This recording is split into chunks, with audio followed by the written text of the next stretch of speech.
but all that blurred around her. She wasn't there to blend in. She was there to break through. The Sky Tower Gala wasn't just another social evening.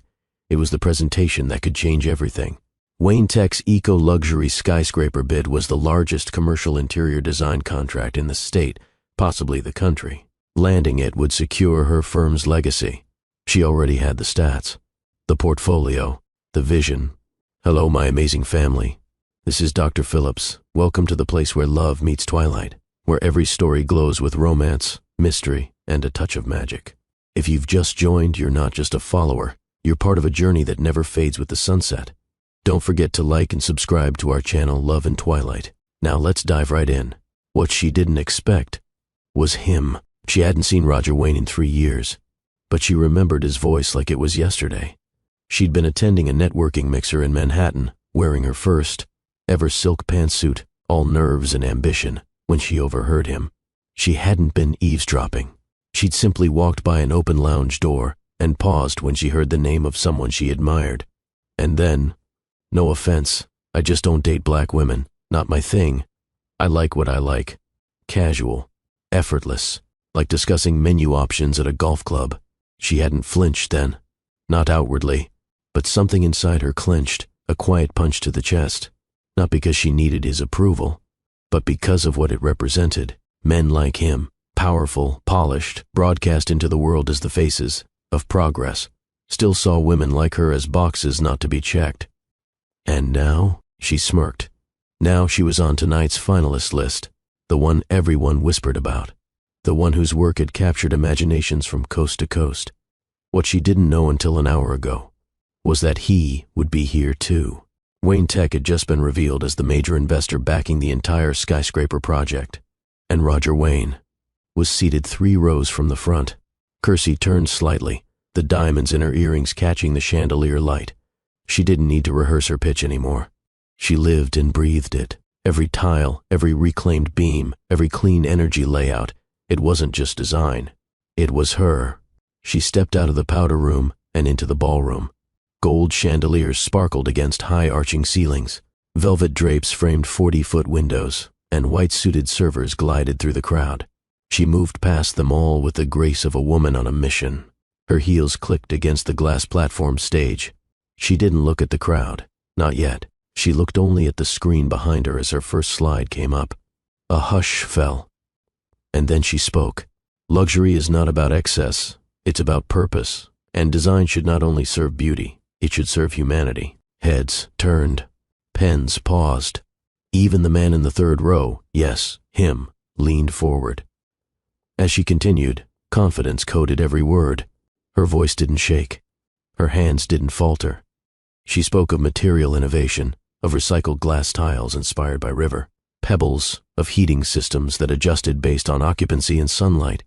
Her designs weren't just smart, they were soulful. When she finished, there was a beat of silence. And then the applause rolled in, some polite, some impressed. But Roger Wayne, he was staring. Kersey stepped off the stage, calm and composed. As she passed by him, she didn't stop, but he did. "Miss Kersey?" he called, voice deeper than she remembered. She turned. Her smile was sharp. "Yes, Mr. Wayne?" His brow furrowed. "We've met before?" She held his gaze. "You probably wouldn't remember. I was invisible then." He blinked, confusion flickering across his chiseled face. And she turned, perfume trailing behind her like a challenge. Later that evening, back in his suite at the Gala Hotel, Roger stared at the name on the presenter sheet. Kersey Noel. He typed it into his private intranet, unlocking access to her full proposal portfolio. It loaded slowly, his internet lagging, but his pulse quickening. And when he started reading, he didn't stop until sunrise. Roger Wayne had watched hundreds of pitches in his life, but this one wouldn't leave him alone. He sat there long after the applause faded, staring at the screen even as the next presentation began. The crisp voice of the next designer barely registered. His mind was still replaying hers, every word, every slide, every confident stride across that stage. There was something about her, not just her beauty, though she had it in abundance, but her presence. The way she spoke, as if she didn't need the room to approve her. As if she already knew she belonged. She didn't flinch when the chairman grilled her about material sourcing. She didn't soften when the COO questioned the budget distribution. And when the lead investor asked if her firm could handle a project of this scale, her response was pure steel. Wayne Tech doesn't invest in what's safe. You invest in what's next. That's me. Roger hadn't remembered her right away. Not in the powder room hallway. Not even when she addressed the room.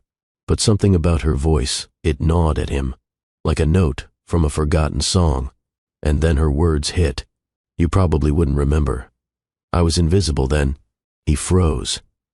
Invisible? He didn't say anything at the time, but the moment she walked away, it started coming back. That investor event in Manhattan, that lounge, that sentence, the one he'd said like it meant nothing, and yet it had stayed with her. Now, it stayed with him. Backstage, Kersey leaned against the wall, sipping from a glass of water someone handed her. Her hands had started to shake only now that it was over, but not from fear, from adrenaline. The look on Roger Wayne's face, that was the real prize. He didn't recognize her at first, which was expected. Men like him didn't remember shadows. But now, he wouldn't forget her again. One of the assistants tapped her arm. Miss Noel? The investors want to speak with you privately. Upstairs. The executive suite. She nodded. On my way. As she climbed the wide staircase lined with velvet rope, she caught glimpses of hushed murmurs and tilted glances. People were whispering her name, whispering about her. She didn't mind. Let them talk. In the private suite, the energy was more formal, but no less tense. A long table, a few bottles of wine, project executives, the financial backers, and Roger. He stood near the window, facing the skyline with his hands tucked in his trouser pockets. The moonlight spilled over his profile, and for the first time in years she looked at him without emotion. Not hate, not admiration, just observation. He turned slowly. Their eyes locked. And for one aching second, the room didn't exist. Miss Noel, said the chairman, that was one hell of a presentation. She smiled. Thank you. Another executive added, we've reviewed dozens of portfolios this quarter. Yours had the strongest creative integrity. Roger's voice cut in. She was the only one who told us the truth. The room went still. Even the chairman blinked. Roger took a step forward, folding his arms across his chest. Everyone else pitched what they thought we wanted to hear. She pitched what she believed we needed. Kersey held her breath, not out of flattery, out of shock. Was this the same man? Unanimous? The chairman asked the table. A series of nods. Then it settled. He reached across the table and extended his hand. Miss Noel, you've won the Wayne Tech design contract. Later that night, the suite emptied, but Roger lingered. Kersey stood at the edge of the table, carefully packing her documents back into her leather portfolio. She didn't acknowledge him, not at first, until he finally spoke. You deserved that win, he said quietly. I know, she replied, snapping the clasp shut. I meant what I said. You didn't just present a design. You presented vision. She turned, gaze steady. And yet 3 years ago, you didn't think people like me could embody vision. Roger's throat tightened. I was wrong. That's convenient now, she said, voice calm but clipped. He didn't argue. He didn't excuse himself. He just nodded. Maybe. But it's still true. She looked at him for a long moment, then turned to leave. He didn't try to stop her. But as the door clicked shut behind her, Roger felt something foreign settling in his chest. Regret, the kind that didn't go away with time. Alone in his penthouse suite hours later, Roger opened Kersey's design portfolio again. Page after page of brilliance. It wasn't just how she used materials. It was why she used them. Every detail had meaning. Every decision had impact. Her mind was a landscape of vision and discipline. She was undeniable. He closed the laptop and stared at the ceiling. The woman he once dismissed had become the woman who now haunted his every thought. And he didn't even know her middle name. The next morning brought emails. Lots of them. Kersey sat in her downtown studio office, sunlight washing across her. Desk, her assistant Ava beside her reading out the flood of responses. 7 new project requests, 3 interviews, 2 speaking engagements, 1 offer to do a TED-style talk at UCLA's architecture department. Kersey didn't blink. She simply sipped her espresso. Anything from Wayne Tech? She asked casually, though her fingers paused above her keyboard. Ava checked the list. Yes. One calendar request. Weekly site meetings begin next week, Monday at 9. Site location, Sky Tower, 40th floor, West Wing Conference Room. Assigned liaison, Roger Wayne. Kersey's brows lifted ever so slightly. He's the liaison? Apparently, Ava replied. Should I respond? Kersey took another sip of her coffee. No, let him wait. That Monday, she arrived 5 minutes early. The construction site hummed with soft drills and distant hammering. Concrete dust lingered in the air, but the glass elevators and freshly installed Art Deco lobby suggested something magnificent was on its way. She entered the 40th floor conference room with her tablet in hand. Already seated at the end of the long table, wearing another midnight black suit, was Roger Wayne. He stood immediately. Miss Noel. She gave a polite nod. Mr. Wayne. For a moment, neither moved. Then she walked to the opposite end of the table and sat down, placing her device on the glass surface with precision. Roger cleared his throat. I hope the project timeline meets your expectations. It does, she said, though some changes will need to be made. I prefer creative over corporate pacing. He smirked lightly. I'll keep that in mind. She glanced up. You'll need to do more than keep it in mind. You'll need to trust it. He sat down, folding his hands. Understood. They reviewed blueprints, discussed structural timelines, material drop schedules, elevation modifications. She kept it professional. Cool, assertive, but every now and then, their hands would graze while sliding documents across the table. And every time it happened, they both paused. It wasn't romance. Not yet. But something unspoken was beginning to form. By week 3, the meetings no longer started exactly on time because they were too busy arguing. Not petty debates. Passionate battles over design philosophies. Kersey wanted natural bamboo for the rooftop lounge floors. Roger argued for luxury-engineered wood panels. I get the eco-vision, he said, but we can't sacrifice elegance.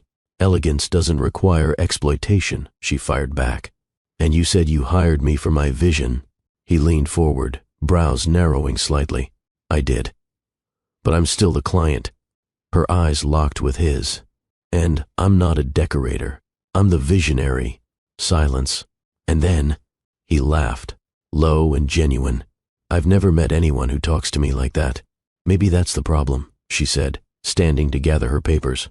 Too many people bow, not enough stand. She didn't wait for a reply. Later that evening, Roger stood in the project's model gallery, alone. He stared at the 3D render of the 40th floor Sky Lounge, thinking about her bamboo floors.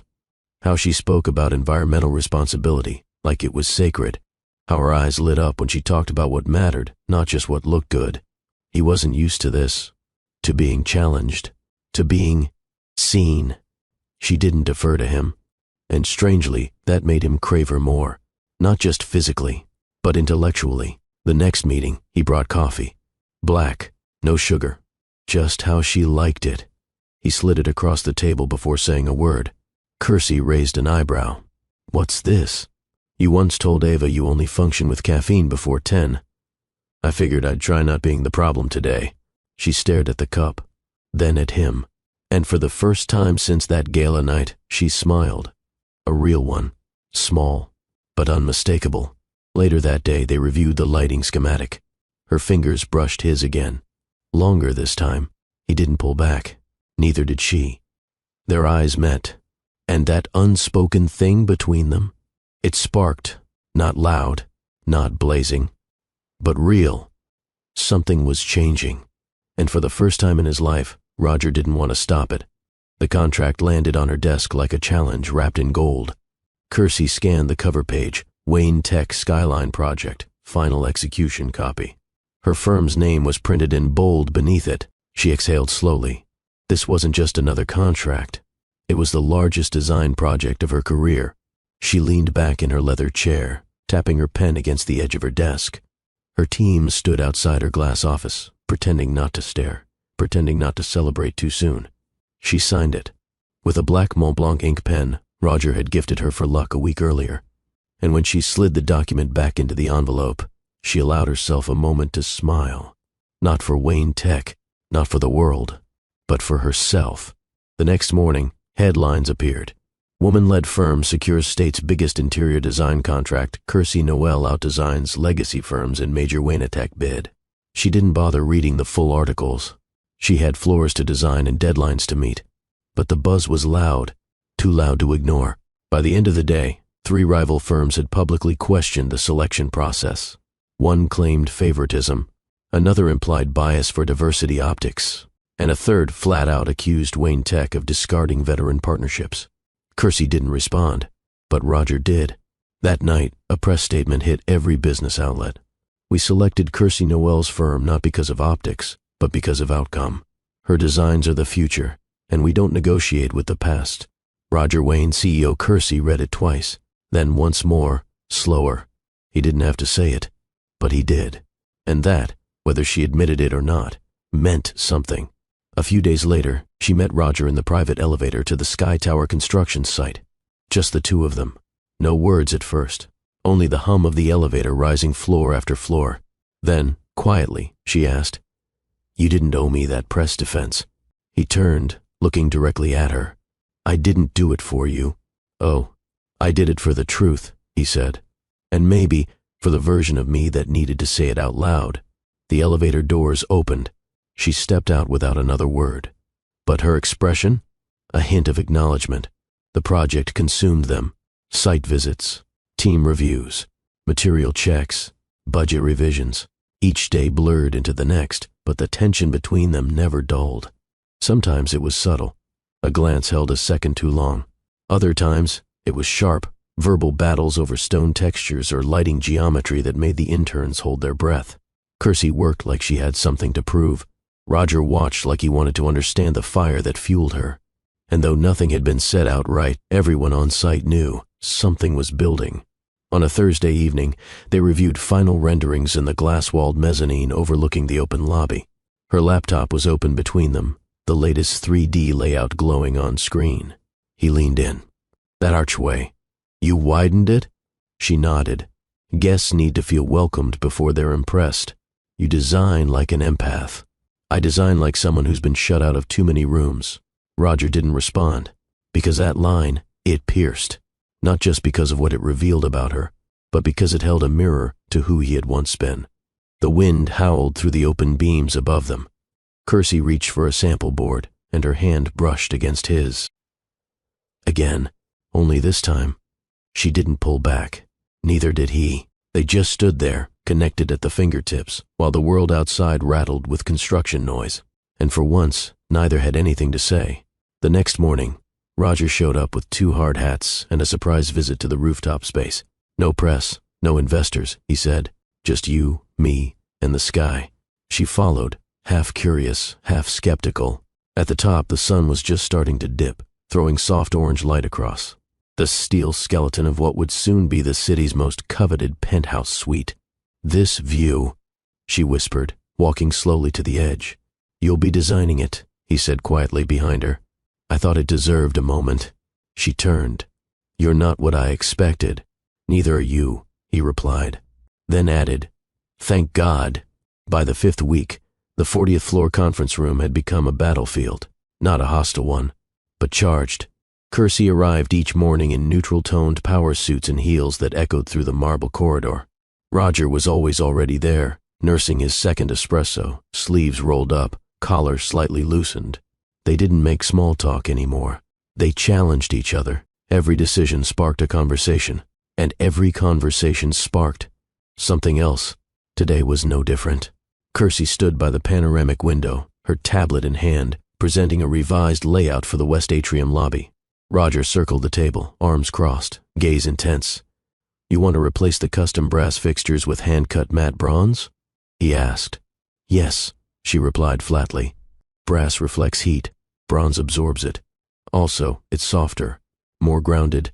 He raised an eyebrow. "Grounded doesn't sell penthouse units." She met his stare. "Luxury isn't just for the eyes, it's for the soul. When people walk into that lobby, I want them to feel safe, warm, not intimidated." Roger's jaw tensed, then relaxed. "You really believe design can do that?" "I don't believe it," she said, stepping closer. "I know it." Silence, not awkward, just thick. They were close now, closer than they'd ever stood in this room. He could smell the faint jasmine on her skin again. She could feel the warmth radiating from his body, even with space between them. But neither moved. Until Ava knocked on the glass door. "Sorry, construction lead on the phone. Needs urgent approval." Kersey stepped back. Roger blinked, breaking the moment. She nodded once and turned, walking out without another word. That afternoon, the team broke early. Kersey stayed behind, redlining elevation diagrams. Roger lingered too. He walked over, a blueprint tube in hand. "Got 5 minutes?" She glanced up. "Depends. Are you asking or commanding?" He smiled. "Just asking." She set the pen down. "Then you have 4. He unrolled a sheet between them. This is your revised layout for the rooftop garden, right?" She nodded. He pointed. "This curved bench design. It's elegant, but it only seats 6. Intentionally," she replied.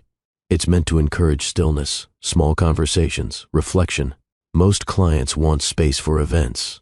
I don't design for noise. I design for connection." He studied her. "You don't compromise easily." "No," she said. "Do you?" "Not often," he admitted. "But lately, I've been reconsidering what I thought was non-negotiable." He said it slowly, deliberately. Their eyes locked. That now familiar current passed between them again, like gravity rearranging itself around one shared space. The tension wasn't spoken about, but it hung in every unfinished corridor, every late-night edit, every silence that said more than words ever could. Kersey wasn't used to this kind of distraction. Roger wasn't used to wanting someone for more than a moment.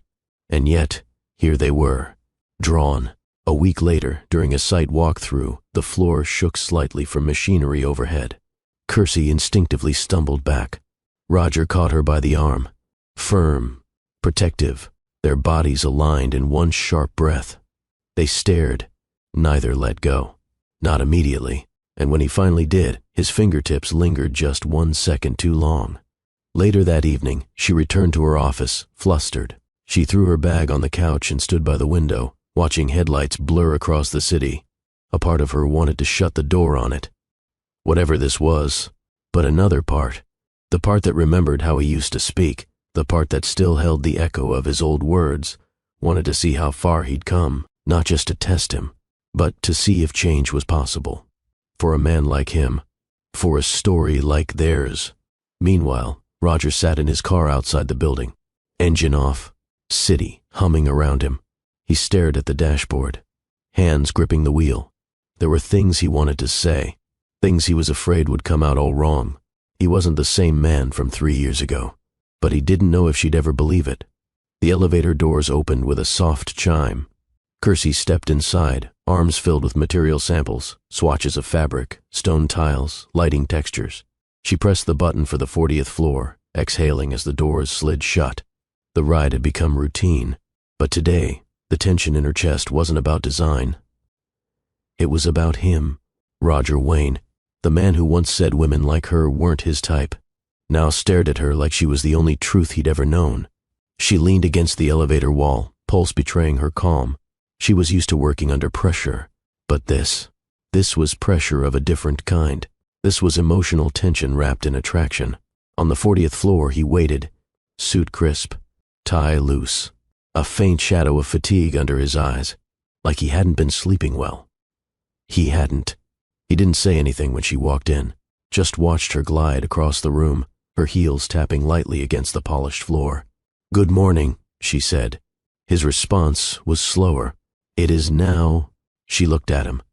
The words hung in the air, not playful, not teasing, just honest. He cleared his throat and turned to the table.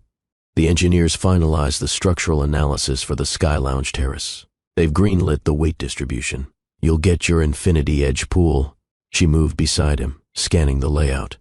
"I told you it would work." "I never doubted you," he replied. She tilted her head. "That's new." He smiled faintly. "Maybe I'm learning." They worked through sketches and blueprints, but something had shifted. When he passed her the site notes, his fingers brushed hers again. She didn't flinch. When she reached for the same pen, their hands collided. Neither moved. And when she leaned over the table to mark up the lighting design, he didn't look at the papers. He looked at her. at the curve of her jaw, the way her lashes fluttered when she concentrated, the way she bit the inside of her cheek when debating panel texture.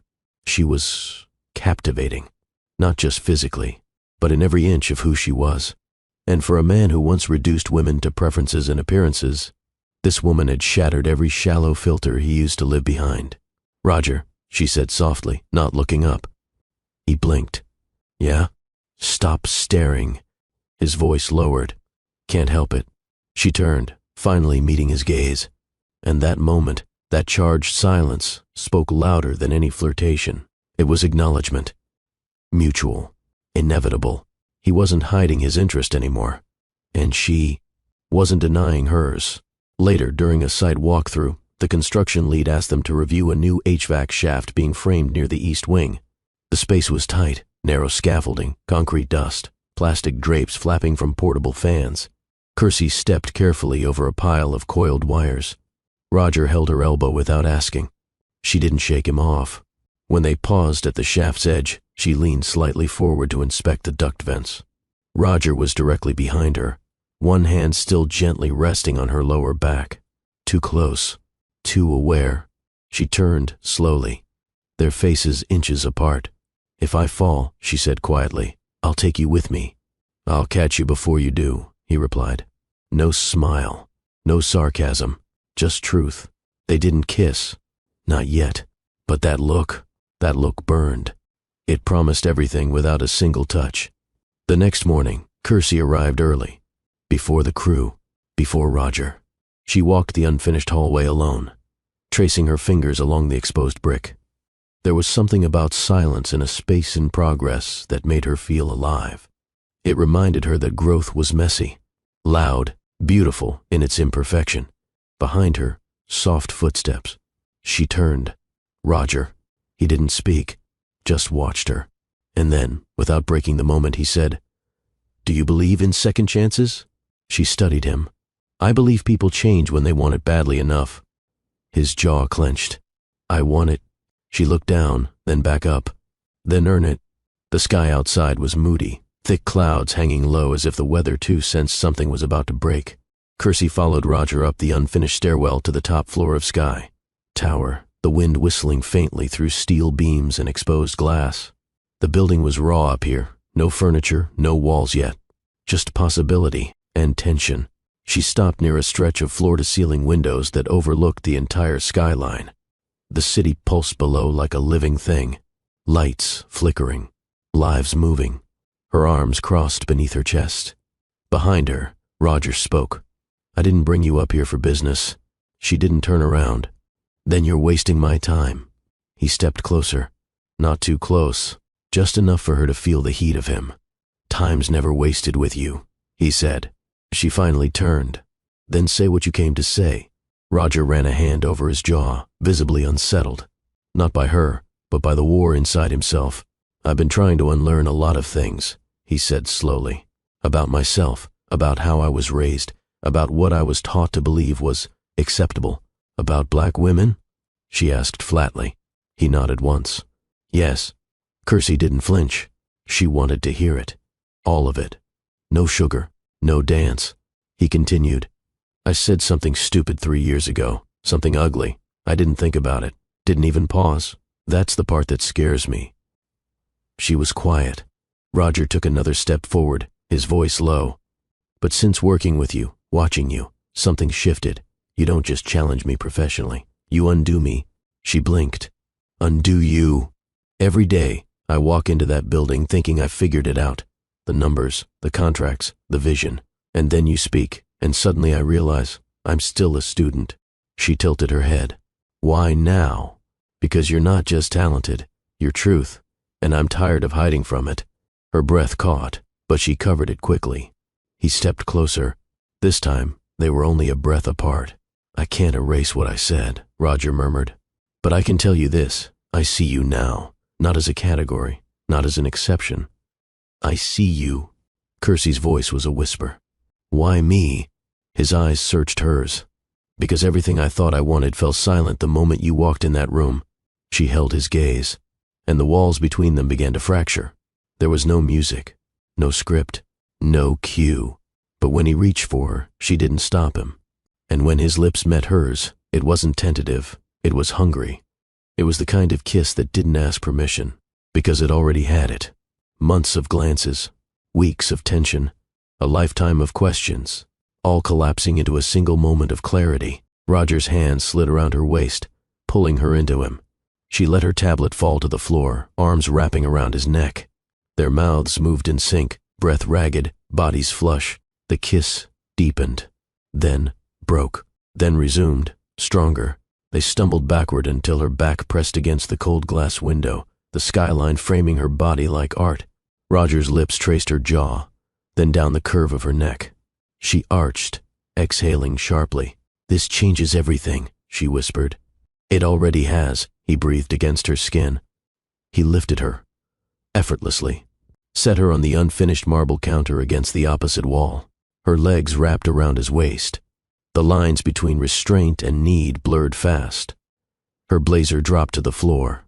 His jacket followed, and the sound of her soft moan filled the empty space, echoing through concrete and steel. It wasn't about lust. It was about release, the kind only earned when two people decide to burn the past and build something else from the ash. She kissed him like she was rewriting a memory. He kissed her like she was the only truth he'd ever spoken. Their hands mapped skin. Lips discovered hunger. His mouth found the hollow of her collarbone, and she gasped his name like it meant more than just identity. It meant transformation. And in that unfinished room, high above the city, in a tower still being built, they tore down every wall between them. Later, breathless and tangled, she lay against his chest, their bodies. Still, the storm outside now, just light rain tapping the windows. Neither spoke for a long while, until she whispered, "You still have work to do." He nodded. "I know, and I'm not a reward. You're a revolution," he replied, kissing her temple. Her eyes fluttered closed, not in surrender, but in understanding. As they dressed in silence, Kersey gathered her things, straightened her blouse, and brushed a hand through her curls. Roger stood watching her, his shirt unbuttoned, chest still rising and falling from their shared fire. "You regret this?" he asked. She paused, then turned. "I regret nothing that shows me the truth." He stepped toward her again. "Then let me keep proving it. Start by being the man your future needs. Not just the man who says he's changed." Roger nodded, then leaned down and kissed her hand. Soft, intentional, wordless. The sky had opened, not with a drizzle, but a full downpour that smeared the skyline behind streaked glass. Rain slashed sideways across the windows of Sky Tower's upper floors, thunder rolling in the distance like an ancient drum. The site was mostly shut down for the evening. Most of the crew had already gone. But not Kersey, not him. Roger met her near the site elevator, holding two black umbrellas. He handed her one without a word. "What's this?" she asked, raising a brow. "A private walkthrough," he said. "In this weather?" His gaze was unreadable. "It's the best time." She hesitated. Something about his tone, the subtle strain in it. Curious, she took the umbrella. They moved through the corridors in silence. Lights flickered above unfinished doorways. Scaffolding lined the halls, wrapped in plastic and warning tape. But the floor he took her to, top of the building, above even the planned penthouse units, was different. "Is this part of the public plans?" she asked, stepping off the elevator. "No," he replied. "This was my father's idea before he passed, a private executive suite for key investors, never finalized, never built, but I kept the space open." They walked inside the vast shell of a room. Unpainted drywall, wiring exposed. One half-finished marble counter sat against a far wall. Floor-to-ceiling windows wrapped the perimeter, showcasing the city in all its storm-washed glory. It was raw and breathtaking. Kersey turned in a slow circle. "Why bring me here?" Roger didn't speak right away. He walked toward the window. The storm reflected in the glass behind him. Hands in his pockets. Posture tense. Kersey followed, stopping a few feet behind him. "I was raised to believe in control," he said finally. "In legacy, that feelings, real feelings, make men weak, that love is a transaction, that image is everything." She stood silent, listening. "My mother taught me who to avoid, who to accept, who to ignore." She didn't have to say the words directly, but the message was clear. He turned, locking eyes with her. And then you walked in and ruined all of it. Her breath caught. He stepped closer. You ruined the way I thought I understood people.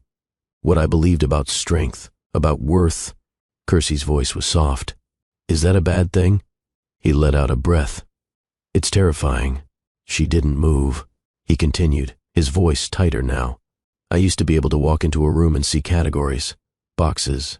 You don't fit into any of them. You confront them, every second. Her throat tightened. He stepped even closer. There's a war inside me, Kersey, between who I was and who I can't stop becoming around you. Her fingers curled at her sides. And I don't know how to win that war, he said. She took a step forward. Then maybe stop trying to win. Just let it change you. The tension between them was unbearable now. Not hostile, but intimate. He reached up slowly, brushing a damp curl away from her cheek. Her skin warmed under his touch. I want to, he said. Her eyes searched his. Then show me. His lips met hers before the last syllable left her mouth. And it wasn't tentative. It was hungry, earned, deep. Roger kissed her like he needed to erase a lifetime of silence. Like his redemption started at her mouth. Their bodies collided, months of restraint unraveling in one long, desperate breath. Kersey clutched his collar, tugging him closer as her back met the unfinished wall. Thunder rumbled outside as his hands traced the curve of her waist, grounding her in every way that mattered. She kissed him back. Harder, no hesitations, no second-guessing. Only heat, only connection. Their silhouettes moved against the dark glass, city lights blinking below as rain streamed across the windows. Her blouse wrinkled in his fists. His breath hitched as her lips found the hollow of his neck. He pulled back just enough to look at her. You okay? He asked, voice husky. Kersey nodded, chest heaving. But then she whispered, Don't stop. He didn't.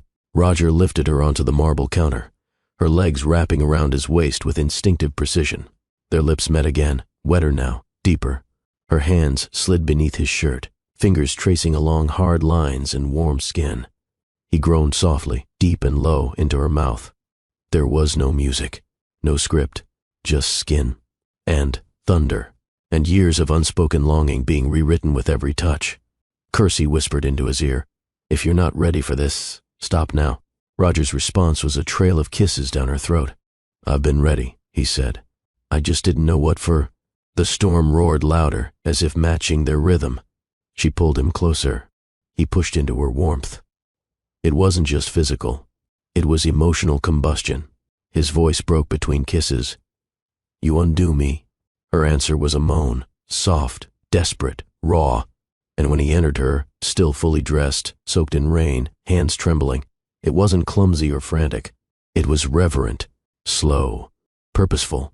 He worshipped every inch of her like she wasn't a conquest, but a cathedral. She clung to him like the world outside didn't deserve this moment.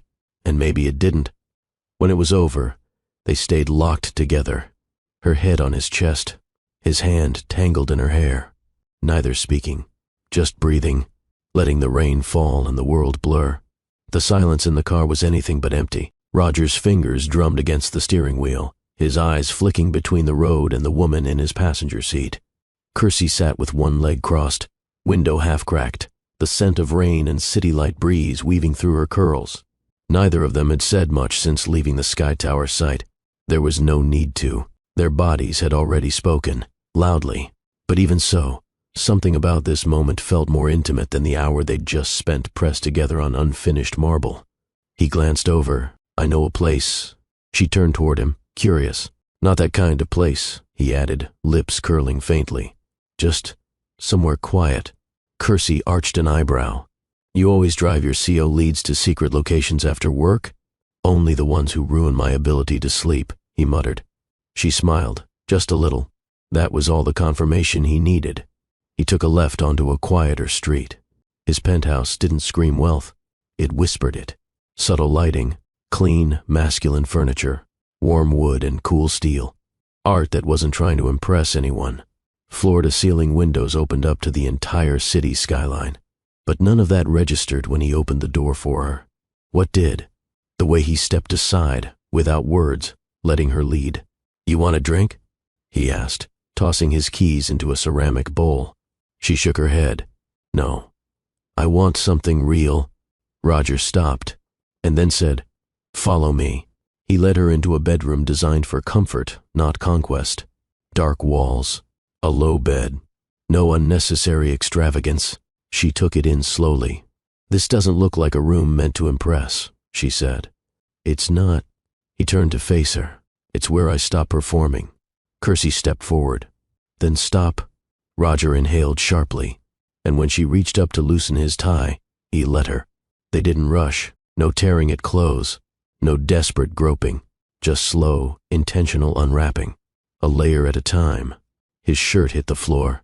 Her heels followed.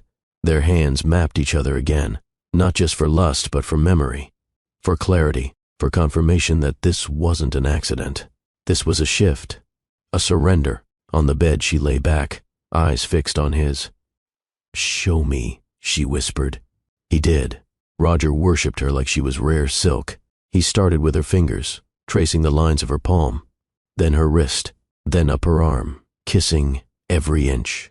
She arched into him as he lowered himself down. His mouth hovered over her breast, breath warm, gaze locked.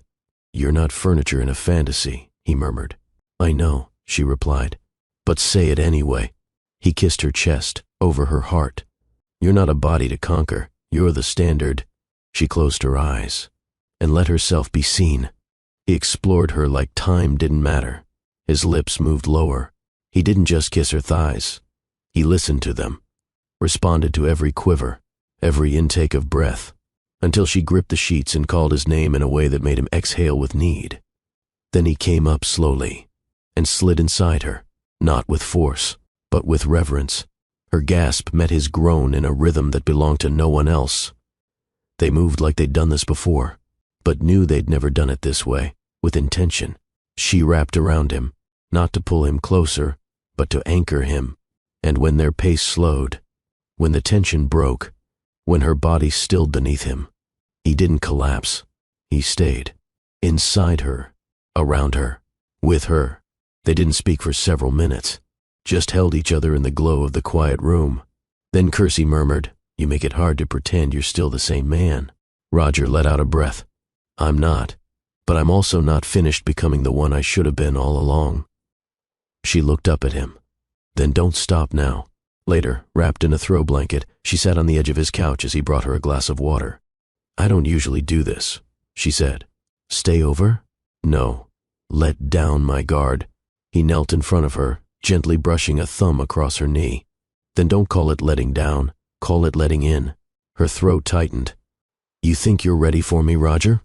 He didn't flinch. "I think I've never been ready for anyone. Until you—" Kersey leaned in and kissed his forehead. Soft, almost mothering, and yet deeply rooted in trust. That night, they didn't touch again. They simply laid side by side, breathing, rebuilding, learning how to rest in each other without defense.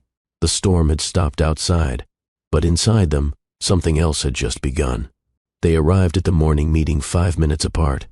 Kersey stepped into the 40th floor conference room wearing a sharp cream blazer and black tailored trousers. Her curls were pulled into a sleek knot. Confident, composed, untouchable. Roger entered just as she sat down, navy suit crisp, jaw tighter than usual, a small smile tugging at the edge of his mouth. They didn't greet each other. They didn't have to. But the tension in the room was different now. Not new, just changed. Like something intimate had quietly settled between them, beneath the design revisions and budget lines. As the team presented updates on steel deliveries and revised timelines, Roger watched her, not with lust, with awe. Kersey had a presence that commanded without force. She asked questions with precision. She corrected flawed ideas with calm authority. She made the entire boardroom feel like a classroom, where she was the one teaching what true excellence looked like. When the meeting wrapped, she collected her folder. "Miss Noel," Roger said, as the others began to filter out. She glanced up. "Stay back for a moment?" Her brow lifted, but she nodded. Once the door clicked shut, silence fell again. Roger walked to the head of the table. She remained near the wall, posture straight. "I've been thinking about the rooftop space again," he said. She crossed her arms. "You've changed your mind on the seating?" "No," he replied. I've changed my mind on waiting. Kersey tilted her head. Waiting? He moved toward her slowly, gaze serious. Waiting to say what I've been carrying. She didn't move. He stopped inches away. I think about you all the time. In meetings, in elevators, when I try to sleep. I keep replaying every time you've challenged me. Every time you walked away instead of giving in. Her throat tightened. I don't want to pretend anymore, Roger said. Not here. Not with you. Kersey's voice was calm, but low. You think this is the right place for that? He stepped even closer. This isn't about place, it's about timing. And mine's been wrong for too long. She should have pushed back, told him to stay professional, reminded him where they were. But when he touched her face, just once, gently, her body leaned in before her logic could argue. His lips met hers, and this time it wasn't desperate. It was deliberate. He kissed her like she was fragile but unbreakable. His hand slid around her waist, pulling her against him. She melted into him, fingers finding the edges of his shirt, curling against the tension in his chest. It was quiet, intimate, dangerous, because it wasn't rushed. It was real. Roger, she whispered, pulling back slightly, breath shallow. This changes everything. I want it to. That evening they skipped the penthouse. They didn't need wine or skyline views. They needed honesty. They needed each other. Back at his place, the door barely closed before their hands found familiar places. She stripped her blazer without breaking the kiss. He peeled her blouse with a reverence that made her gasp. She pressed her body against his in the hallway, back against the wall, lips on his neck, hands dragging his belt loose. They made it to the bedroom this time. But it wasn't about the bed. It was about all the space they'd filled with resistance finally collapsing. Roger took his time. No talking, just action. Her bra fell to the floor. His shirt followed. He kissed down her spine slowly, until her knees trembled, and then lifted her into his arms as if she weighed nothing. He didn't toss her onto the bed. He laid her down like she mattered, because she did.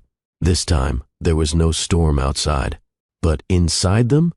Electricity. Kersey's moans filled the room in waves, soft, rhythmic, escalating.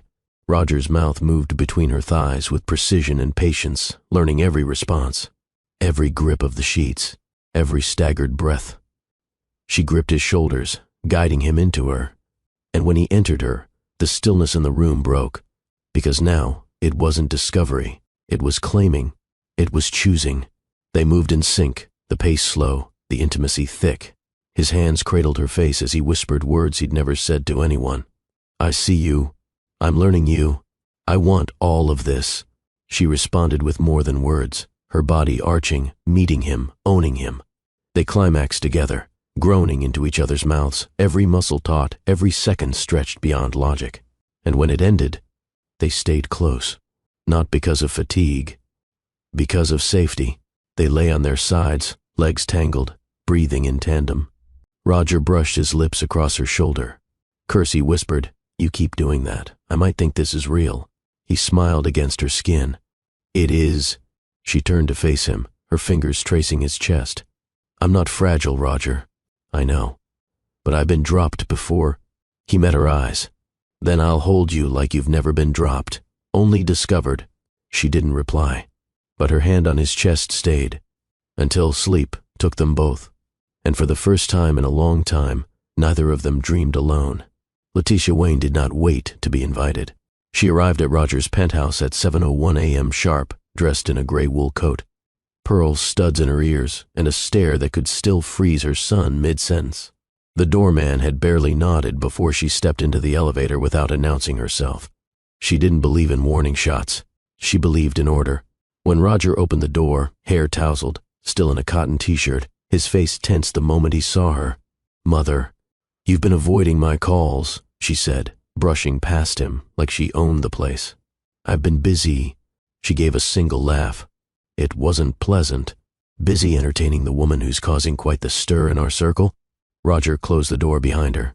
If you came here to insult someone who isn't in the room, don't. Letitia turned slowly, setting her gloves on the console. Roger, we don't have to dance around it. This situation. It's reckless, short-sighted, and it reflects terribly on you. He leaned against the wall, arms crossed.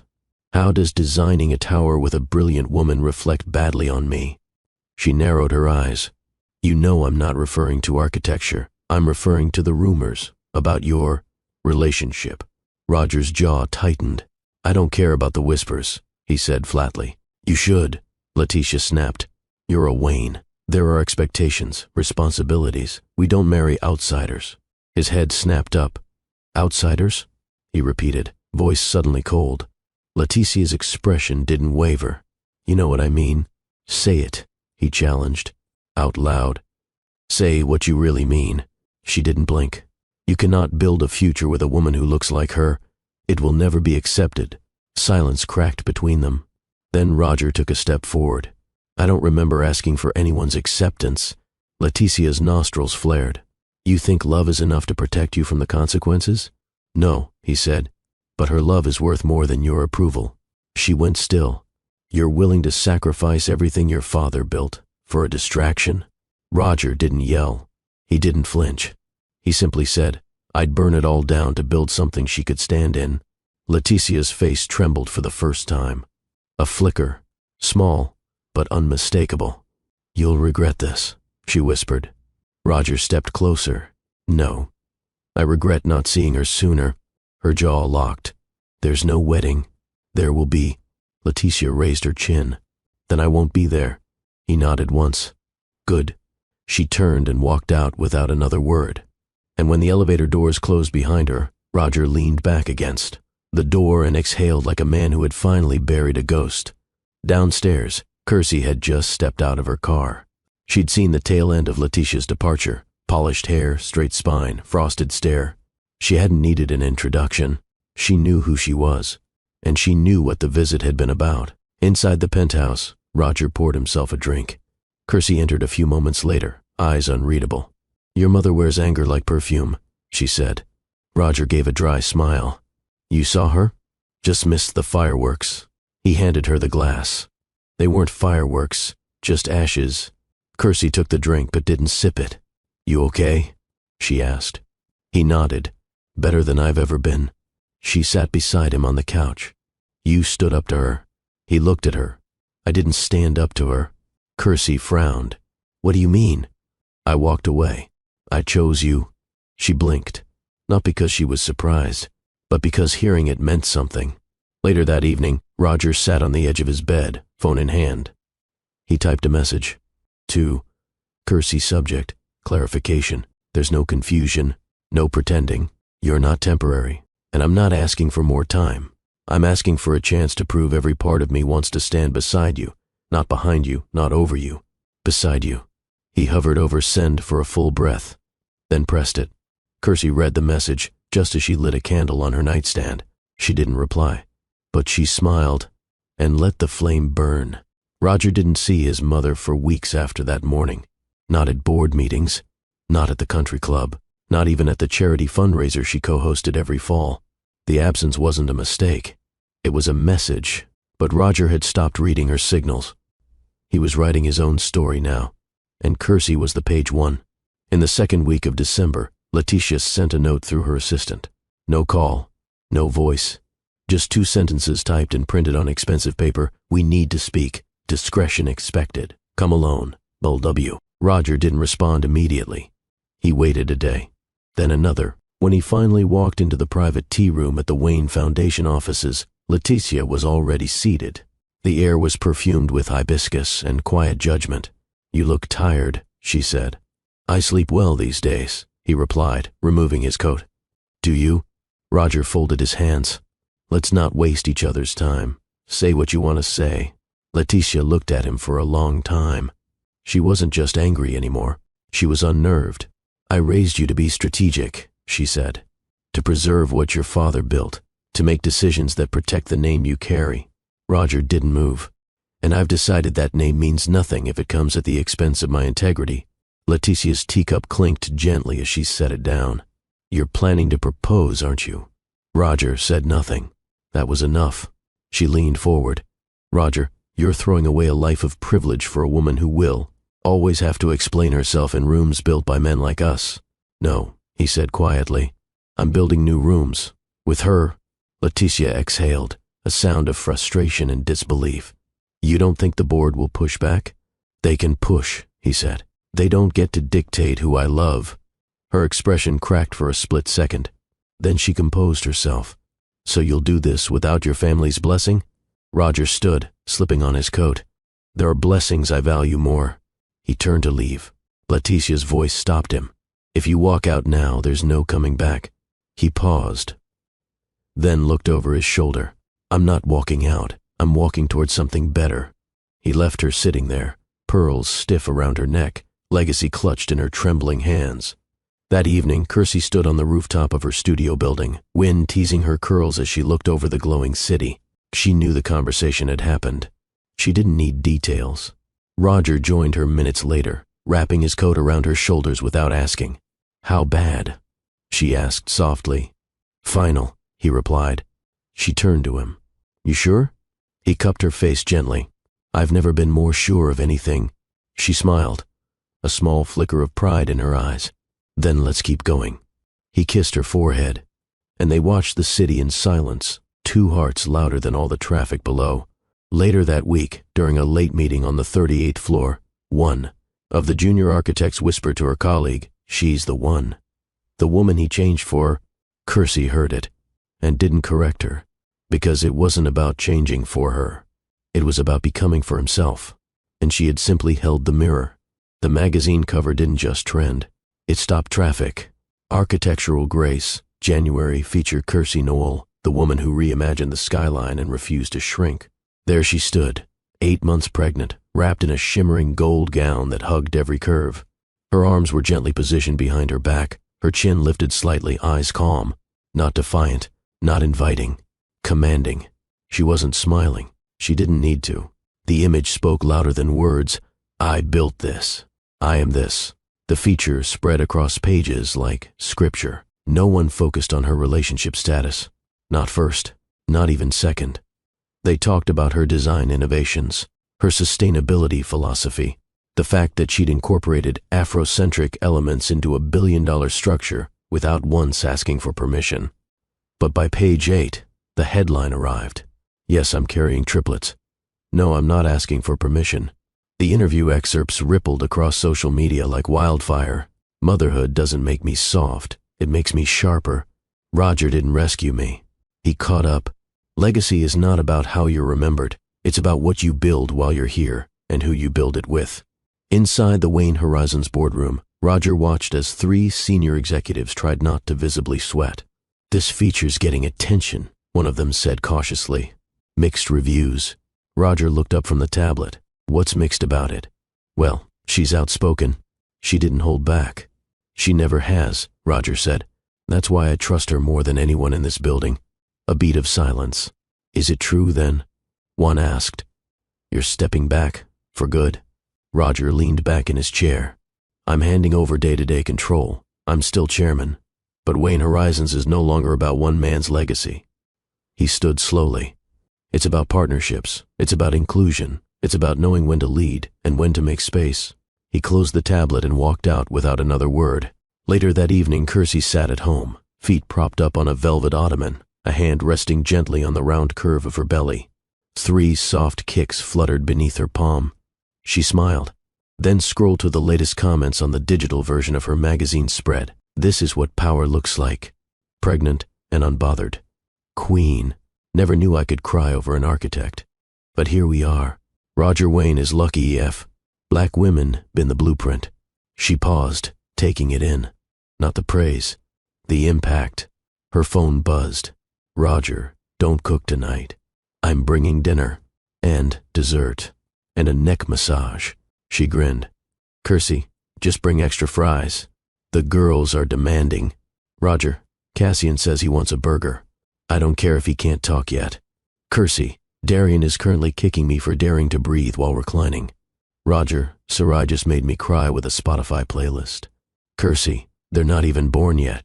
"Roger, exactly." That weekend, Kersey received a handwritten letter. No return address. The handwriting was delicate, familiar. "Leticia Wayne, I saw the magazine. You look strong and beautiful. I may never understand all of it, but I see the way he looks at you now. And I know what that means. I won't attend your wedding. But I'll send a gift. Take care of my grandbabies. No signature. Just a slanted LW at the bottom. Kersey folded the note slowly. She didn't cry. She didn't gloat. She simply slipped it into a drawer beside her bed and whispered under her breath, "Progress." The clinic was quiet that morning. No chaos, no chatter, just the steady rhythm of a waiting room playlist humming in the background and the distant buzz of nurses in soft sneakers. Kersey sat alone, the soft cotton gown folded over her knees, her heart tapping a slow rhythm beneath her ribs. The ultrasound room was cool, lit gently. The technician, a young woman with kind eyes, applied the warm gel to her belly. "You ready?" she asked. Kersey nodded, lips pressed into a line. She wasn't nervous. She was something else, something that didn't yet have a name. The screen flickered, and then there they were, tiny, pulsing, alive. 3 distinct flickers, 3 steady thuds. The technician leaned forward slightly, adjusting the wand. "Hold on," she said softly. "Looks like 1, 2, a pause, 3. Kersey blinked. 3 what? 3 heartbeats, the technician said, looking over with a slow smile. Triplets, silence, then breath, then... Kersey laughed. Not loudly, not hysterically, just a single exhale of disbelief. And then, tears, not from fear, from awe. She walked out of the clinic holding the black and white image like it was a national treasure. 3 peanut-sized souls. 3 chances to rewrite every narrative. Roger arrived at the penthouse an hour later, tossing his keys into the tray before calling out, "Kersey?" "In here," she answered.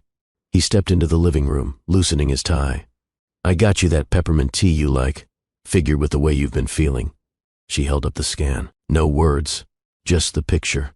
Roger blinked, walked closer, took the sonogram from her hand, read the technician's notes, then stared at the 3 small dots labeled A, B, and C, and didn't speak.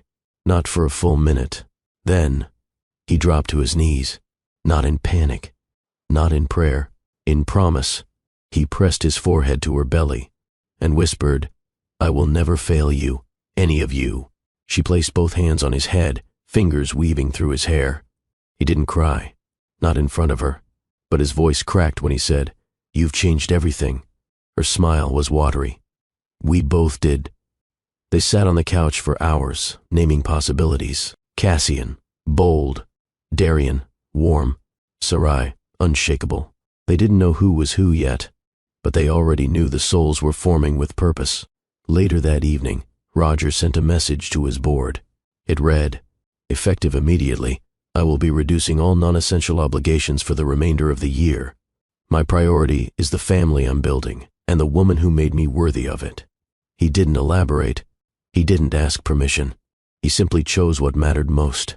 That night, Kersey lay in bed beside him, staring at the ceiling, one hand over her stomach. Roger reached for it, lacing their fingers. "You think they can hear us?" he asked. "They're always listening," she replied. He leaned over and pressed a kiss to her belly. "I don't have all the answers," he said quietly, "but I have all the reasons now." Kersey turned toward him, heart steady. "Then we're ready." The nursery wasn't finished. The paint samples still clung to the wall in imperfect swatches. 1 shade of sage green, 1 muted almond, 1 stubborn gray Roger kept lobbying for despite Kersey's playful veto. The crib pieces were still in boxes. The mobile still sat unassembled on the couch. But none of it mattered right now. Kersey stood in the center of the room in a long robe, both hands gently cupping the curve of her belly. Roger watched from the doorway. He had never seen her like this. Glowing, yes, but something else too. Powerful, grounded, monumental. "Come in," she said, not turning. He stepped inside slowly. "The contractor says we'll have the ceiling done by next week," he offered. Kersey hummed. "They're not waiting for the ceiling." She turned to face him, eyes steady, but a little softer than usual. "They move differently now," she said, "like they're aware, like they're listening." Roger stepped closer, then dropped to one knee. Not for romance, not for ceremony, for devotion. He pressed both hands on either side of her stomach and rested his forehead gently against the swell. "Hey," he whispered, voice breaking. "It's me." Kersey's hand stroked the top of his head, cradling him. Roger didn't rush. He stayed there, breathing them in, speaking low. "You don't know me yet," he said, "but I know you, and I promise this. There won't be a day in your life where you'll have to wonder if you were wanted." He kissed the bump. "Not a moment where you'll have to prove your worth to anyone. You were born valuable." Another kiss. To the world. To her. To me. His voice dropped to a whisper. "I don't care if I build 1,000 towers. If I don't build a safe world for you, I've built nothing." Kersey watched him. The man who once scoffed at the idea of loving someone who looked like her, now on his knees before the children they made together. Not with guilt, but with grace. Later that evening, he pulled her into his lap on the couch, both of them, wrapped in a blanket as the rain pattered softly against the windows. She rested her head on his shoulder, eyes closed. "You're not who I met," she whispered. "No," he murmured. "I'm not."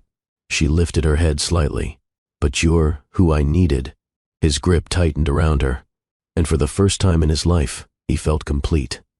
Not because he had everything, but because he knew what he never wanted to lose. Later that week, they attended a prenatal class. Roger took notes, actual notes, asked questions, held her water bottle between discussions like it was a sacred item. When the instructor passed around practice dolls, he cradled his like it was glass. One of the other fathers chuckled. "First-timer?" Roger smiled. "Triplets." The room gasped. Someone asked if he was scared. Roger looked over at Kersey, then back at them. "I was," he said, "but then I met their mother." That night, in bed, Kersey whispered, "You're going to be a good father." He kissed her forehead. "No," he replied. "I'm going to be the best student. You're already the teacher." She laughed into his chest. Not because it was funny, because it was true. The power had gone out for just a moment. A windstorm rolled through the city, knocking branches against windows and chasing clouds across the moon. Inside the penthouse, the lights flickered once, then returned, softer this. Time, like even the house, had learned to whisper around her growing body. Kersey lay on her side in bed, propped up by 4 pillows, one hand cradling the curve of her stomach. The babies had been active all evening, shifting, tumbling, kicking as though trying to find each other. Roger came in with a small tray, warm milk and a slice of banana bread. "I'm already spoiled," she said, voice sleepy. "Get used to it," he replied. She took the cup from him and sipped. "They've been restless. They're plotting," he said, slipping into bed beside her. "I can feel it. They're already making secret plans." She smiled. "Rearranging organs for fun." Roger leaned down, brushing his lips across the top of her belly. "All right," he said. "Since you 3 clearly have something to say, we might as well start figuring out who's who." Kersey tilted her head. "You serious?" He looked up, dead. She nodded once, then set the cup on the nightstand. "Okay," she whispered. "Let's name them." He sat up straighter. "First one," he said. "The one who's always kicking. The bold one. Fierce." Kersey's hand drifted to her right side. "Cassian." Roger blinked. "You already picked that?" She nodded. It came to me the first time I felt him move, like he wasn't just here, he was claiming space. Roger smiled slowly. "Cassian it is." He kissed the spot gently. "Second one," she said, touching her lower belly. "The one who reacts more than starts things. The one who flutters back when I laugh." Roger closed his eyes, thinking. "Darian," he said. "Why that?" "Because it sounds like someone who sees the good first, the one who doesn't rush to speak but makes you listen when he does." Kersey nodded. "Darian." He kissed that spot too. "And the last," she said, voice quieter now, the one tucked highest, the one who's quieter but steadier. She placed her palm just beneath her ribcage. "Sarai," she whispered. "She's the one carrying all the wisdom." Roger stared at her. "That was my grandmother's name," he said softly. Kersey looked at him in surprise. "She raised my father," he continued. "Taught him that silence can be a power, not a weakness. Then it's hers now." "Sarai," he echoed, placing his hand over hers. And just then, a kick. They both gasped. Roger laughed out loud. She agreed. They stayed like that, naming their children out loud, repeating the syllables until they felt like prayers. Cassian, Darian, Sarai. Each name a promise. Each name a legacy. Later that night, Roger couldn't sleep. He walked to the nursery and sat on the floor with a notepad, sketching out ideas, layouts, colors, a trio of cribs arranged like a constellation, a soft rug in the center, shelves of books, and above all, a ceiling mural that reflected the stars. Kersey found him there, barefoot, hair wild. "You're nesting," she teased. "I'm planning," he replied. She sat beside him, leaning her head on his shoulder. "You used to plan towers." He looked down at her belly. "I still am," he whispered. "I'm just building them differently now." They sat there for a while, surrounded by boxes and bolts and plans. Not for a company, not for a launch, but for 3 lives, and a love story neither of them saw coming, but both were now protecting with everything they had. It started with a blurry photo. Roger's arm wrapped protectively around Kersey's waist as they exited a prenatal appointment. Her hand rested over her rounded belly, the soft drape of her maternity dress making it unmistakable. Wayne Tech air expecting, with her? Inside Roger Wayne's secret life, and the woman changing it all. By noon, 6 major outlets had picked it up. By evening, it was trending globally. Some praised, some attacked, all speculated. Kersey stood in her studio's break room, phone in hand, the image glaring back at her from every news site. She said nothing as Ava hovered nervously nearby. "Should I contact a PR rep?" Ava asked. "No," Kersey replied, locking her phone and setting it down calmly. "We don't need to control the story. We just need to own it." Ava blinked. "You're sure?" Kersey turned, smoothing her dress. "I didn't climb my way into history just to shrink in the shadow of someone else's headline." Meanwhile, Roger's team scrambled. Emails flew. Shareholders called. Even his assistant whispered, "Maybe we should issue a statement, frame the narrative." But Roger stood at the edge of the boardroom, arms folded, watching the noise swirl around him like weather he no longer feared. "Let them write," he said. "They're late to the story anyway." The next morning, she responded. Not with a tweet, not with a press release, with a photo. Kersey stood in the atrium of her design studio wearing a one-shoulder caramel gown that hugged every curve of her pregnancy. Her head held high, her bare arm resting boldly beneath her belly. Caption: "Power isn't something given, it's something claimed."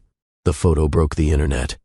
Fashion blogs praised the elegance. Black-owned platforms hailed it as a moment of cultural reclamation. Architectural Digest requested an exclusive. The backlash still came, but it shrank in comparison to the wave of reverence.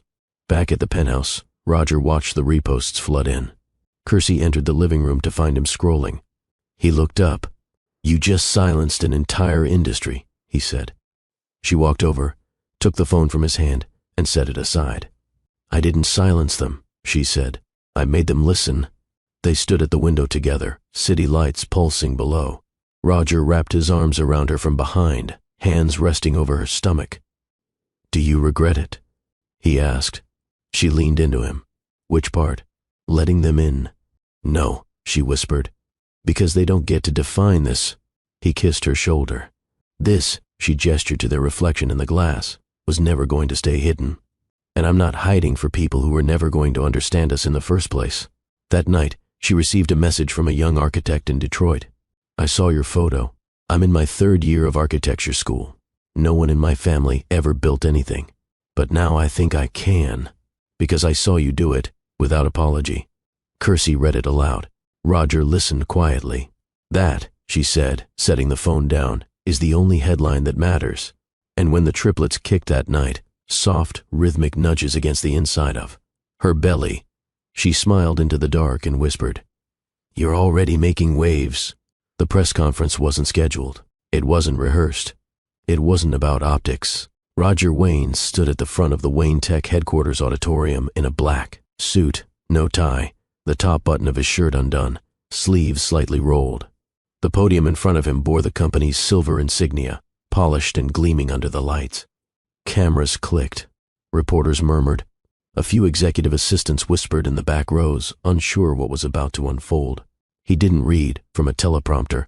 There were no pre-approved talking points, just a single folder tucked under his arm, and a decision he'd already made. "Thank you all for coming on short notice," he began, voice steady. "I won't take much of your time." He looked directly into the cameras.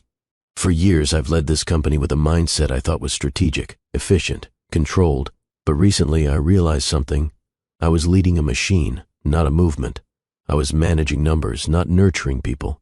There were murmurs. He continued. I've made mistakes, not just in business, but in how I saw the world, who I elevated, who I ignored. A silence followed. He let it breathe. Effective immediately, I am stepping down from my role as CEO of Wayne Tech. Gasps echoed. Someone dropped a pen. A board member in the second row blinked twice, visibly stunned. Roger raised a hand, not to calm the room, but to signal clarity. I'm not walking away. I'm stepping aside. I'll remain on the board and I'll continue to invest in Wayne Tech's future. But the day-to-day leadership will be passed on to people whose visions go beyond legacy. People who reflect the world as it is, not just as it was imagined by those who came before. A pause. He glanced at the cameras again. And yes, this decision was inspired by a woman who challenged everything I thought I knew, who saw through me and didn't walk away. Across town, Kersey watched the live stream from her studio, hand over her mouth. He hadn't told her. Not because he was hiding it, because he knew it had to come from him. Roger closed the folder, stepped down from the podium, and exited through the side door without taking questions, not to avoid the noise, but to stay focused on what actually mattered. By that evening, headlines blazed. Roger Wayne steps down. Changes everything. I wasn't leading. I was surviving. From power to purpose, why he walked away. Some praised him. Some called it weakness. Others called it love. But none of it changed the truth. He wasn't chasing their approval. He was answering to something far deeper. He walked into the penthouse that night to find Kersey seated in a velvet chair, the city glowing behind her, her legs propped on a stool, her expression unreadable. You didn't tell me, she said softly. He stepped forward. I needed to say it first. To them. Before I could explain it to you. She nodded, slow. And now? He knelt in front of her again. This time not from guilt or devotion, but alignment. I don't want a throne, he said. I want a home. Kersey reached out, placed a hand on his cheek. You're building it, she whispered. And for the first time, he felt what true legacy meant. Not reputation, root. The new office didn't have a corner view. It wasn't perched above the skyline or coated in marble. There were no gold plaques, no private elevator, just a modest brick building tucked in the arts district, once a music school, now reborn. Wayne Horizons. The name glowed softly in bronze lettering above the entrance. No slogans, no logos, just intention. Roger stood in the center of the main floor, sleeves rolled, a folder under one arm. The walls were still bare. Desks being installed. Fresh paint scent lingered in the air. Kersey entered behind him, arms crossed, belly full and glowing beneath a charcoal knit dress. She scanned the space. It's not as loud as the last one. It's not supposed to be, Roger said. She nodded, walking slowly along the perimeter. You're serious about this. I'm building something better, he said. Not just quieter, cleaner. Kersey turned, eyebrow lifted. Cleaner? Roger smiled faintly. Less ambition soaked in ego, more legacy built on impact. The mission was simple, but powerful. Invest in underfunded black-owned design firms, provide mentorship for minority youth, in architecture, and fund innovation projects in communities that never get first dibs. No billion-dollar pipelines, no boardroom politics. Just focus and follow through. 3 weeks later, the first round of partners signed on. 2 were young founders from Baltimore. One had been denied loans 3 times before. The other had pitched to 5 VC firms without a callback. Now, they were working on a city plaza redesign and being paid what they deserved. Roger watched their excitement from across the room during orientation and whispered to Kersey, "That used to be me." She leaned over and kissed his cheek. "Now you're the door they've been waiting to knock on." The media called it a pivot, a rebrand, but it wasn't either. It was repentance in action and vision handed down. Wayne Horizons hosted its first youth workshop a month later. A dozen high school students walked through the doors wearing backpacks and skepticism. By the time they left, they'd held 3D models, sketched blueprint mock-ups, and asked questions like, "How did you know what you wanted to be? Do people like us really make it in this field? What if no one ever believes in me?" Roger answered each question carefully. But when a 14-year-old girl raised her hand and asked, "What changed you the most?" he paused. Then he looked across the room. Kersey stood by the entrance, one hand resting on her stomach, the other pressed over her heart. Roger smiled. She did. Later that evening, the new team gathered on the rooftop for an informal dinner. Picnic tables, string lights, takeout containers from a Caribbean food truck.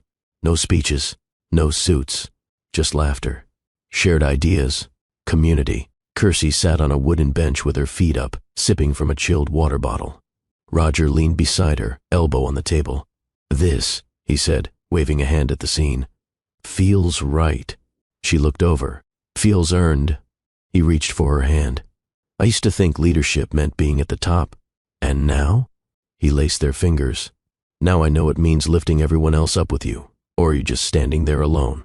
She nodded, a quiet smile dancing at the edge of her lips. Welcome to the real blueprint. The set was minimalist. No glitzy backdrops, no dramatic lighting, just 2 armchairs, a soft white rug, and an open window casting natural morning light across the space. A single camera rolled. The interviewer sat across from Kersey, tablet in hand, expression composed but eager. Across the internet, the live notification had already pinged phones across. The country, Kersey Noel speaks, legacy, love, and the life she built. Inside the studio, she sat calm and regal, dressed in a rust-colored wrap dress, her hair swept into a high bun, and her hands gently folded over her rounded belly. She didn't need glamour. She was the moment. The interviewer smiled. "First of all, congratulations on the babies." "Thank you," Kersey replied. "They're already running the show." Laughter rippled gently. "And also, congratulations on making waves in not just architecture, but media, culture, and business leadership spaces. You've become a symbol of transformation. How does that feel?" Kersey tilted her head slightly. "I'm not aiming to be a symbol," she said. "I'm just aiming to be visible, so the next girl who looks like me doesn't feel like she has to shrink to fit." The interviewer blinked, then nodded slowly. Powerful. They touched on everything. The Sky Tower project, the Wayne Tech contract, the scrutiny, the photo, the triplets, and then the question that landed like a stone. "Do you forgive him for what he once said?" Kersey paused, not because she didn't know the answer, because the question deserved silence before truth. "I don't forgive for his sake," she said. "I forgive because holding bitterness doesn't build anything. You can't create a future with bricks made from old pain." A beat. And the truth is, he didn't just change, he chose to, over and over. Not for me, for himself. That's when I knew I could trust him. Somewhere, watching on a screen in a back office at Wayne Horizons, Roger exhaled. That line hit him harder than any boardroom pitch or media headline. Not because it was praise, because it was truth. Back on set, the interviewer smiled softly. "What do you hope your children say about you one day?" Kersey looked toward the window. "I hope they say I didn't just build buildings. I built space for them to be full humans. Loud, soft, wild, brilliant, complicated. I hope they say their mother loved herself enough that they never questioned their own worth." The interviewer nodded. "And what do you hope the world says about Roger Wayne?" Kersey smiled gently. "I hope they say he stopped hiding behind privilege and started building with purpose. That he laid down the armor and picked up accountability. That he led from the ground instead of the pedestal." The chat section of the live stream exploded. Chills. "She speaks in blueprints. This woman is a revolution in heels. Now that's a comeback arc. For both of them. Black love. Real love. Grown love. If you've ever had to speak truth in a room built to contain you, and turned it into a platform instead, comment, 'They gave me a seat, but I brought a hammer.' Like this story if you believe words can shift legacy." The interview closed with a final question. "What's next for you?" Kersey looked directly into the camera. "I'm about to birth 3 children. That's enough next for now. But after that, we'll see. Whatever I do, it'll be bigger, because I no longer ask if the world is ready for me." A pause. "I ask if I'm ready for the world I plan to shape next." Fade to black. Later that night, Roger pulled her gently into his lap in the living room. "Want to know the best part?" he asked. "What?" "You didn't talk about me too much." She grinned. "That's not your story to carry anymore." He kissed her shoulder. "No, but you'll always be mine. She leaned her head back against his chest. Then let's make sure our kids never forget what we came from and why we decided to rewrite it. The rooftop had no pews, just white chairs and soft curves lining the edge of a garden in the sky. No grand aisle, no orchestra, only the quiet hum of a harpist and the sound of a city holding its breath. Chicago gleamed below them like polished silver. The sun dipped low, golden lights spilling over the horizon like a blessing no one dared to interrupt. Roger stood at the altar in a crisp ash-gray suit, no tie, the top button undone, his heart clearly visible beneath the silk. Cassian, Darian, and Sarai sat in the front row in matching cream outfits. 2 boys fidgeting with excitement, their sister still in her godmother's arms. He wasn't nervous. He was waiting. And then she stepped out. No veil, no train, just Kersey in a form-fitting ivory gown that caught the wind like wings. Her hair was pinned with a single diamond comb. Her bouquet was calla lilies and eucalyptus, but it was her smile that made the officiant's hands tremble. That smile wasn't showy. It was earned. Roger took a sharp breath as she walked toward him. His mother wasn't there. The tabloids had been kept out. There were no paparazzi. Only those who mattered. His best friend from boarding school, her mentor from design school, his new COO from Wayne Horizons, her best friend turned sister Talia, holding Sarai. Their future stood in that circle. When she reached him, he didn't speak at first, just stared. And then, softly, "You look like every vow I've ever meant but never said." Kersey's eyes glistened. "Say it now, then."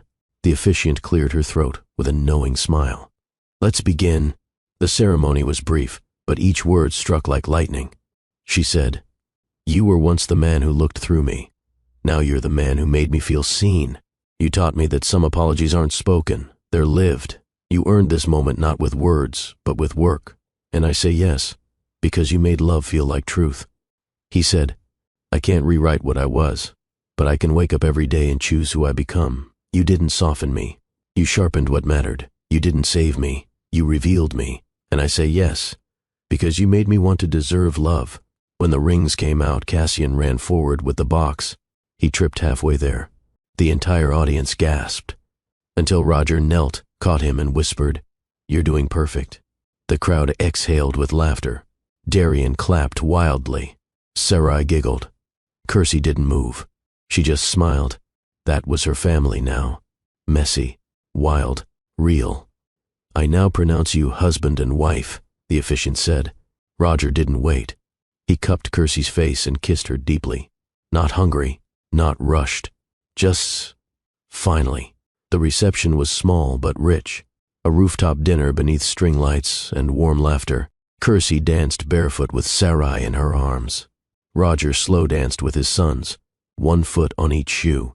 The DJ played soft jazz. The chef served lemon thyme chicken and rosewater cheesecake. And during the toast, Roger stood with a glass in hand. "Tonight isn't about a wedding," he said. "It's about the choice to love even after it hurt. To grow even after you were told you didn't belong. To believe again, even after the world gave you every reason not to." He looked at Kersey. "This woman didn't save me. She challenged me. She held me accountable. She made me better." He paused. "She built me." Kersey rose beside him and touched her glass to his. "No, love," she said gently. "You built yourself. I just handed you the mirror." The vows had been spoken. The rings were warm on their fingers. The city pulsed beneath them like a heartbeat in sync with something eternal.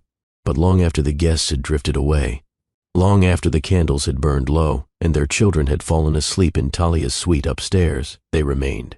On that rooftop, just the 2 of them, still dressed in wedding attire, still wrapped in the holy hush of a night that changed everything. Roger sat on a cushioned bench, jacket off, collar open, barefoot, glass of water in one hand, the other resting on his knee. Kersey sat across from him, knees folded beneath her, gown pulled at her. Ankles, fingers twisting her new ring as if memorizing it by touch. No photographers, no speeches, no noise, just presence. "I've given 1,000 presentations," he said quietly, "but nothing ever scared me like writing those vows." Kersey tilted her head, smiling. "Why?"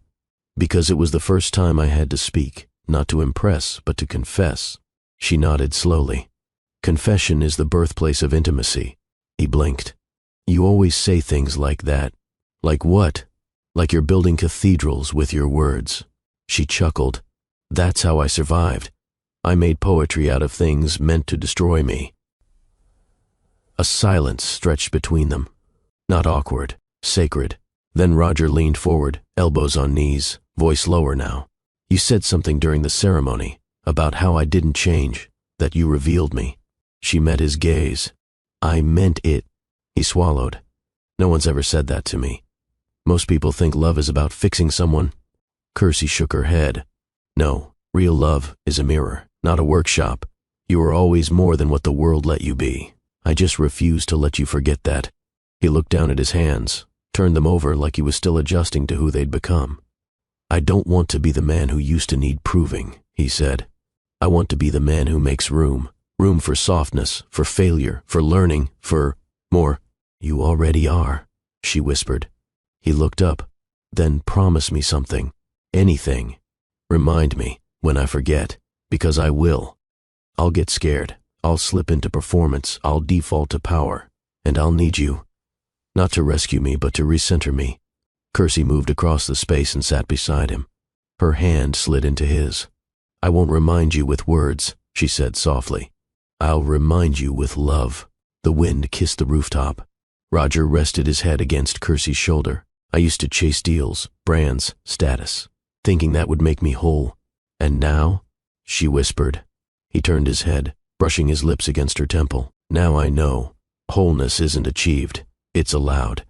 You gave me permission to stop performing. She kissed the side of his face. I didn't need you perfect.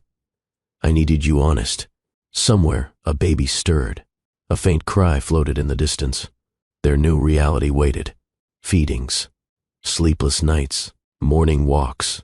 Diaper bags beside architectural blueprints. Board meetings with spit-up on collars. Late-night design sketches done one-handed while rocking a child with the other. It would be hard. Beautiful. Unrelenting. Soft. It would be theirs. As they stood to head inside, Roger stopped her again.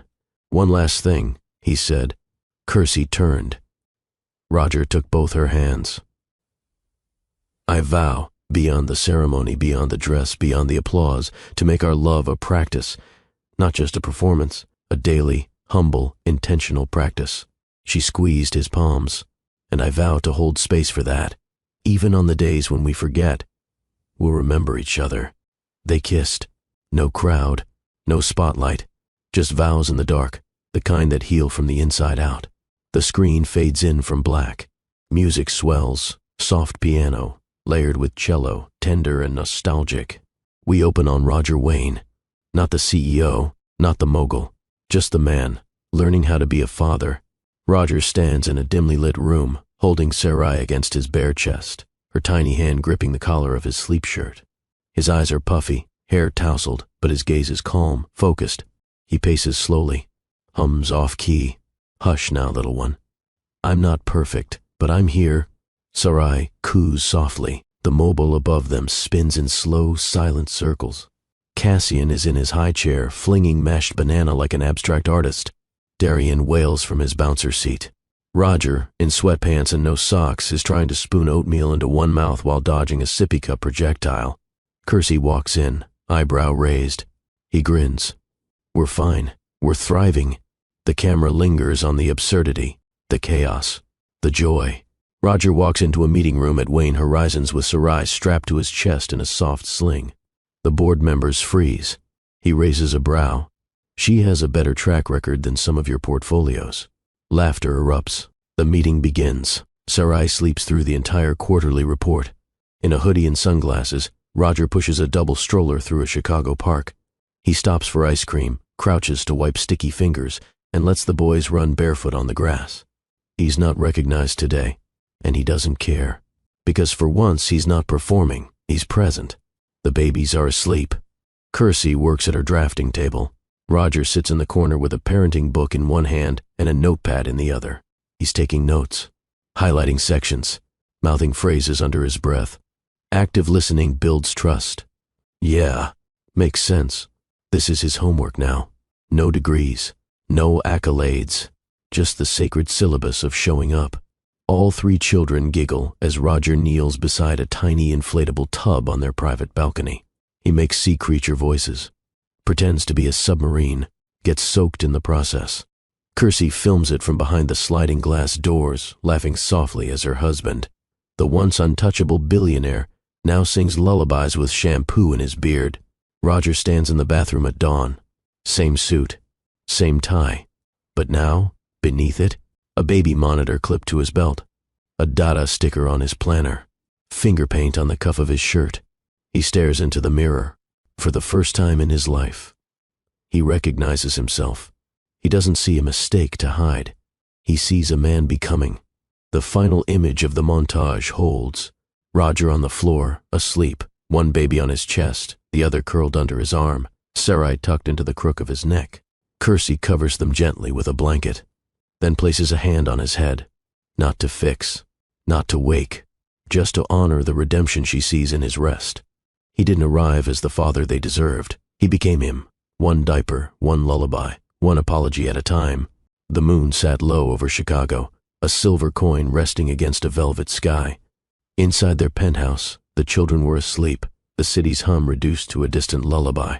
The fireplace glowed dimly in the corner, casting soft amber flickers over the walls. Kersey stood at the window wrapped in Roger's black dress shirt, the hem brushing the tops of her thighs. Her hair was loose, wild, the way he loved it. A glass of water cradled in her hand. Her gaze, distant. Roger entered quietly behind her, barefoot, sleeves rolled, a sleepy softness in his eyes. No tie, no title. Just a man, called home. He watched her for a moment. Then, "You always stand like that when you're thinking about something hard." She didn't turn around. "It's not hard, just heavy. Want to share the weight?" She finally looked at him, eyes not worried but full. "Do you ever think about the man you used to be?" Roger walked to her slowly, taking the glass from her hand, setting it on the ledge. "I think about him every day. Does he haunt you?" He shook his head. "No, he humbles me." She studied his face, then, quietly, "You're not the man I met." His reply came without hesitation. "No, I'm the man you made me want to become." Silence, charged, reverent.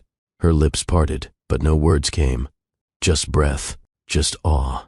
He stepped closer, his hand rising to cup her jaw. "You believed in me, before I had proof. You gave me proof. By becoming..." He brushed his thumb along her cheek. "Tell me what you're really thinking." Kersey looked down, voice soft. "I didn't know it was possible, for someone to grow and not lose themselves in the process." He lifted her chin. "You didn't meet a man who was whole. You met a man who was hiding. You saw me, even when I wasn't ready to be seen." They stood in that quiet space, two people shaped by battles, softened by grace. Kersey stepped closer, placing her hand over his heart. "Sometimes I wake up and still expect the cold, the old distance, the dismissiveness." Roger's brows drew in, but he didn't flinch. He didn't rush to defend. He listened. "That was new." She continued, "But then you do something small, like how you cradle Sarai when she's restless, or how you let the boys mess up your shirts with peanut butter and you don't care. And I remember," he whispered. "Remember what? That love can grow, and it can teach." They walked slowly to the couch, hand in hand. No rush. She curled into him. He pulled the blanket over their legs. They didn't need candles or violins or grand declarations tonight. Just breath, skin, memory. "Do you know when I first fell for you?" he asked. Kersey turned toward him, eyes curious. "The night you yelled at me in the rain." She laughed softly. "You mean the night I called you an arrogant, soulless architect of loneliness?" "Exactly that one." She shook her head, still laughing. "You're unbelievable." He kissed her temple. "No, I'm finally believable." They fell into silence again, not out of emptiness, but peace. Then, just before her eyes fluttered closed, she whispered, "Thank you for not just choosing me once, but for choosing me every day." Roger looked down at her, his voice thick. "Thank you for letting me earn that right." In the distance, Sarai stirred. One of the boys murmured in his sleep. The world would call again in a few hours. But tonight was theirs. He didn't just become a husband or a father. He became worthy. Because love didn't just forgive his past. It rewrote his future. The morning sun crept slowly across the floor of the penthouse nursery, casting golden light over the soft pastel walls and the chaos that had become a daily masterpiece. Diapers scattered like confetti. A pacifier stuck to Roger's button-down. Sarai babbling as she tried to chew the corner of a board book. Cassian banging a plastic spoon on the side of the crib like a drummer in a jazz band. Darian somehow managing to escape the baby gate. Again, Roger stood in the middle of it all, blinking slowly. No assistance, no boardroom silence. Just 3 infants, 1 determined wife, and a life that felt full. "Kersey," he called, holding a leaking sippy cup like a man clutching a grenade. "This one's defective." She peered over the kitchen island where she was blending baby food. "That's not defective, babe. That's parenthood." He exhaled, then grinned. "I used to think managing a billion-dollar portfolio was hard." Kersey raised a brow. "Try cutting 3 tiny fingernails before breakfast without causing a civil war." Kersey changed Sarai's diaper with one hand while singing softly under her breath. Roger held Darian, who was teething, and furious about it. Cassian giggled from inside his crib, plotting his next escape. "Is it bedtime yet?" Roger asked, eyes wide. "It's 9:42 in the morning." "Right. Just checking." They had routines now, chaotic, inconsistent, but theirs. Morning melodies from the sound machine. Crib rotations. Lullabies sung at 3 a.m. with hoarse voices and hopeful hearts. Roger, once a man who barked orders into Bluetooth earpieces, now gently hummed "Twinkle, Twinkle" while rocking a baby with his foot as he tried to warm a bottle. Kersey, who once drafted floor plans for skyscrapers at midnight, now designed bedtime rituals. A storm raged outside. The city glistened with rain. Inside the nursery, Darian cried.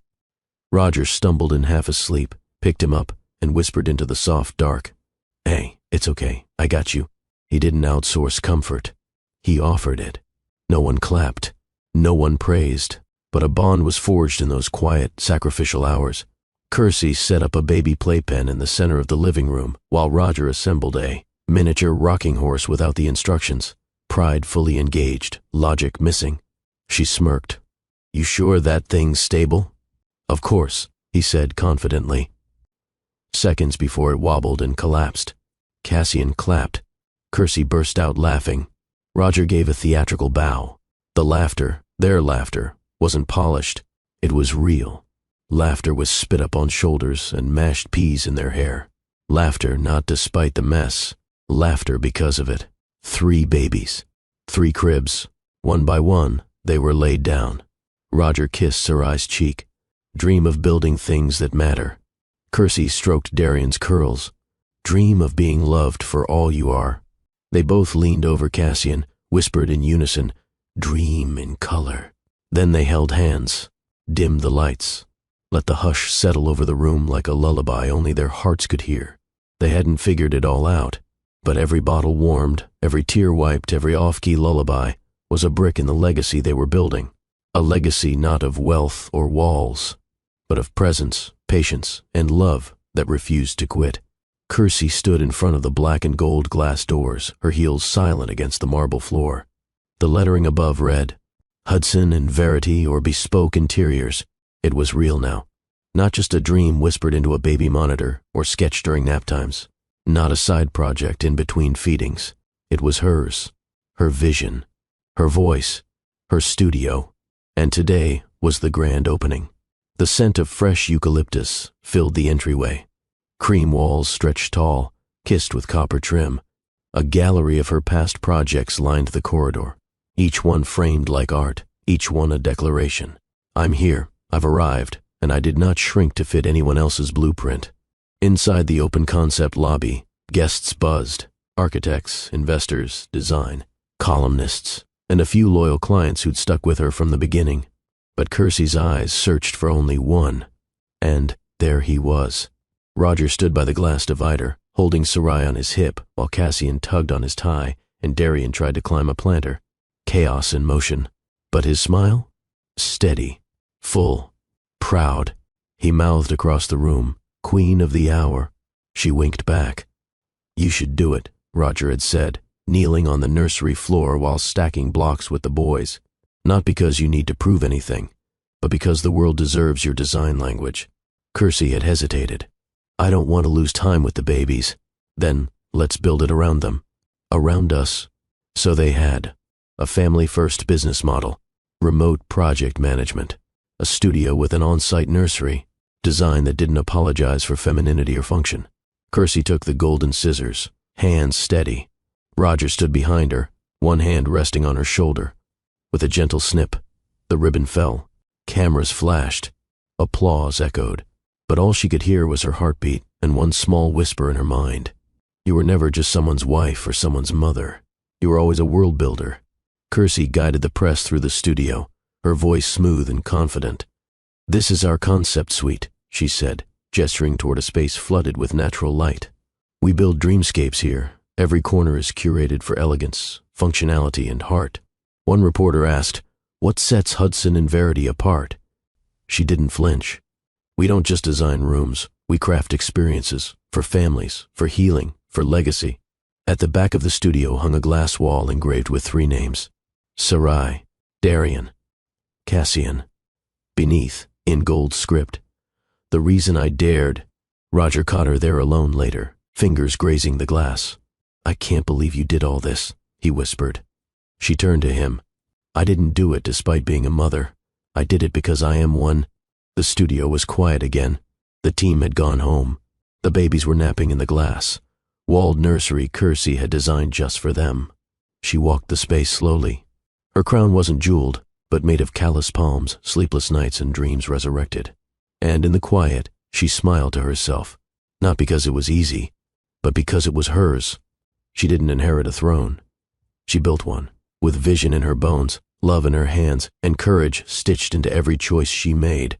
It began not with a boardroom handshake, but a late-night conversation on the kitchen floor. The twins were asleep. Sarai had finally stopped teething. The dishwasher hummed like a lullaby, and Kersey leaned her head against Roger's shoulder, barefoot in sweatpants, sipping mint tea. You know, she murmured, we've both built something beautiful. Me with Verity, you with Wayne Enterprises. But what if we built something together? Roger turned to her slowly. You mean like a baby? She smirked. No. I'm talking about a business that belongs to both of us. They called it Wayne Horizons. Not just an extension of Roger's empire, and not merely a branch of Kersey's studio.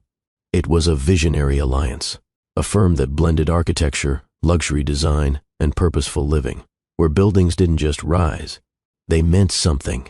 Each space curated for function, beauty, and soul. Kersey would lead creative design and emotional intelligence strategy. Roger would helm development, sustainability, and global expansion. In a sunlit room above her studio, whiteboards were filled with sketches, fabric swatches, mission statements. The kids crawled between vision decks while their parents reimagined what the future could feel like. We're not just creating skylines, Kersey said one afternoon, pressing a pencil behind her ear. We're shaping how people feel inside their homes, their workspaces. We're turning structures into sanctuaries. Roger, leaning against the wall with a laptop, nodded slowly. Then this won't just be our next chapter. It'll be our signature. At the first investor roundtable, an older executive questioned the direction. A luxury design initiative tied to emotional fulfillment sounds like a passion project, not a profit model. Roger didn't flinch. Kersey didn't even blink. Roger stood, buttoned his blazer, and said, You're right. It is a passion project, because we're passionate about people, and when you build with heart, profit becomes the byproduct of purpose. Silence, then applause. Wayne Horizons was no longer a whisper. It had teeth. Their first official deal came from a client in Dubai, an eco-luxury resort that needed architectural poetry and mindful design. Kersey handled the guest experience blueprints, while Roger negotiated structural feasibility. They worked side by side, argued once, then laughed harder than they had in weeks. They signed the deal at sunset, golden light pouring across the table. Kersey whispered, We did that. Roger kissed her hand. We're just getting started. They installed a dual office setup in the corner of the Wayne Horizons penthouse floor. 2 desks, facing each other, divided by glass. Or, as Roger joked, our war room and our love den. Some days they wore suits, other days, pajamas. All days, they chose each other. Behind them on the conference room wall hung a framed quote, Build with love, lead with legacy. Under it, 3 photos. Sarai, sleeping peacefully in Roger's arms during a design review. Cassian drawing stick figures over blueprints. Darian wearing Kersey's reading glasses and babbling into a fake phone. They weren't just their why. They were the proof that business and love didn't have to compete. They could conquer together. This was no longer just about profit. It was about purpose and the future they were raising, both in skyscrapers and in sons and daughters, would remember that their parents didn't just dream, they delivered. The night was still.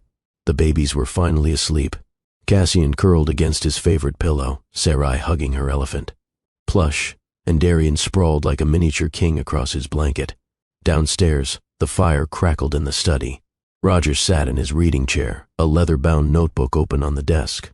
Kersey stood by the window, arms folded gently over her heart. There were no cameras, no board meetings, no grand opening to prepare for. Only a quiet agreement between two parents who wanted to leave their children something far more permanent than wealth. "Let's write them something they can't inherit," she had whispered. "Let's give them something they'll feel at 18. Kersey picked up the pen first, her handwriting looped with grace and clarity. "To our dearest Sarai, Darian, and Cassian, today you are little. The world is big, and one day you'll read this not as children, but as young adults standing at the edge of your own beginning." Roger took over, his script tighter, firmer, like his presence. "We didn't build a legacy for you to be impressed by. We built it so you could be free to write your own. Don't let our success intimidate you. Let it inspire you. We want you to know how this all started, and why we did what we did." They wrote about the rainy nights, the failures, the doubts. Kersey added, "I started over with nothing but vision and 3 babies who couldn't yet speak, but who gave me reason to never stop creating." Roger added, "I used to believe I was powerful because I had control. But then I held you, tiny, screaming, helpless, and I realized real power was gentleness, consistency, and humility." They wrote with intention, every word chosen with weight. 1. On identity. "The world will try to name you. Don't let it. You were born with a soul no one else can duplicate. Live like you believe that." 2. On failure. "If you fail, fail forward." We did. We survived. Sometimes what you lose clears the path to what you truly deserve. 3. On love. "Choose love that sees you, flawed, messy, human, and stays anyway. That's the kind of love that built you." 4. On legacy. "We didn't build an empire to impress the world. We built it so you'd know anything is Kersey. Sarai, may your gentleness never be mistaken for weakness. There's fire in your tenderness.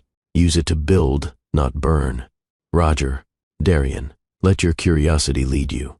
Question, explore, evolve, but never lose your compass, integrity. Kersey, Cassian, your laughter is a map.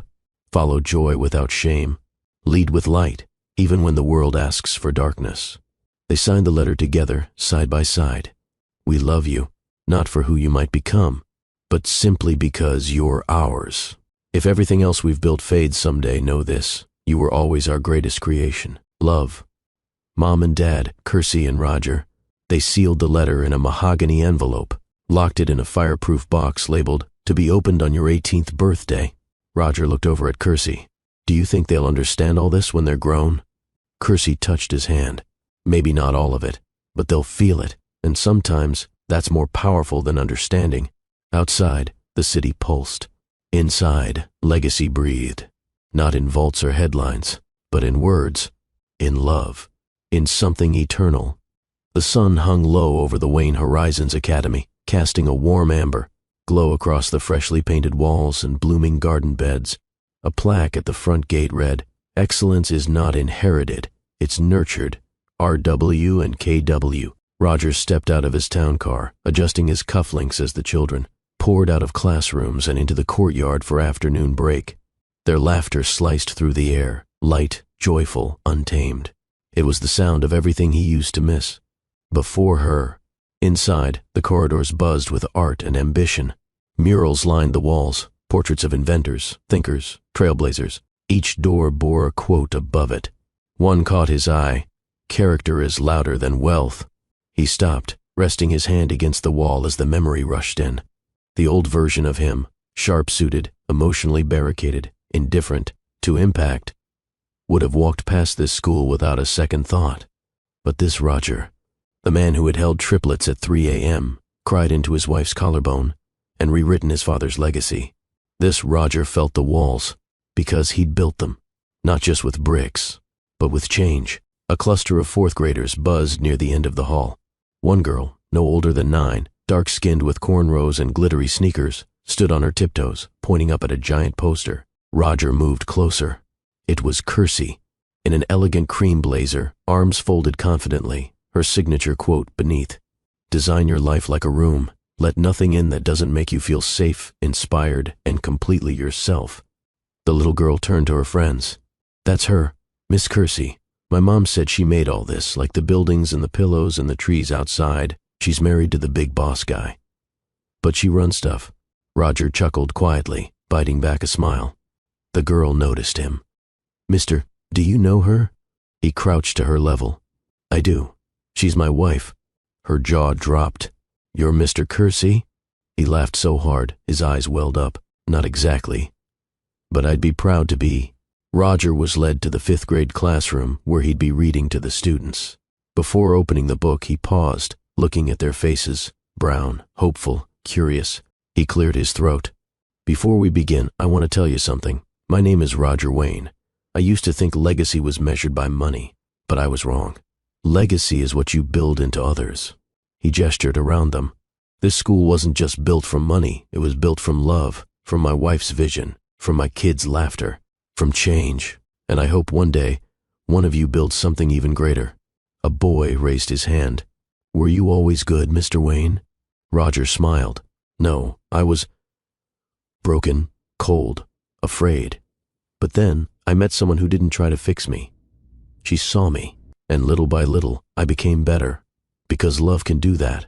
Later, as the sun dipped behind the skyline, Roger strolled the schoolyard alone. Children played beneath the tall sycamores. The sound of a basketball hitting pavement echoed somewhere nearby.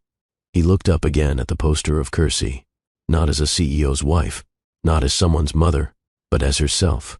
Powerful, unapologetic, legendary.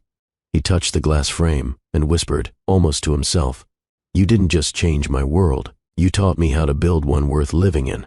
In the end, he didn't leave behind a shadow of domination. He left a garden of growth, and in a world that once bowed to his control, he finally found peace in surrendering to love. The city pulsed below, but up here, on the penthouse balcony, time felt like it had surrendered. The skyline was draped in hues of honey and coral, the final kiss of dusk brushing the towers with reverence. Wind danced lazily through the silk canopy overhead. The rooftop garden Kersey had designed bloomed around them, lavender, jasmine, baby's breath, fragrance curling like memory. Roger stood at the edge of the terrace, a blanket wrapped around his shoulders like a robe of quiet victory. One arm cradled Cassian. Sarai tugged at his leg, demanding a story. Darian had fallen asleep mid-sunset, curled against Kersey's thigh like he belonged nowhere else. He did. They all did. Kersey rose, her bare feet silent against the tile, and moved to his side. Roger glanced at her. No words, just eyes. Eyes that had once challenged him. Eyes that had forgiven him. Eyes that now, after everything, only held softness. She slid her arm through his. "They'll never know how hard we fought to give them this peace." "They don't need to," he said. "They'll feel it." Behind them, soft laughter erupted. Roger's mother was telling a story to Kersey's aunt over glasses of champagne. Their friends gathered around a small table, toasting to something unspoken but understood. Roger watched it all like a man finally content to observe, not command. This wasn't a party. It was a testament to every vow kept, every tear shed, every choice made in the name of love. Kersey picked up her glass of sparkling cider. "To the empire we didn't just build, but became..." Roger raised his, voice low but rich. "To the woman who made me, not a better man, but a truer one." The guests clinked glasses, but it wasn't the sound that stayed.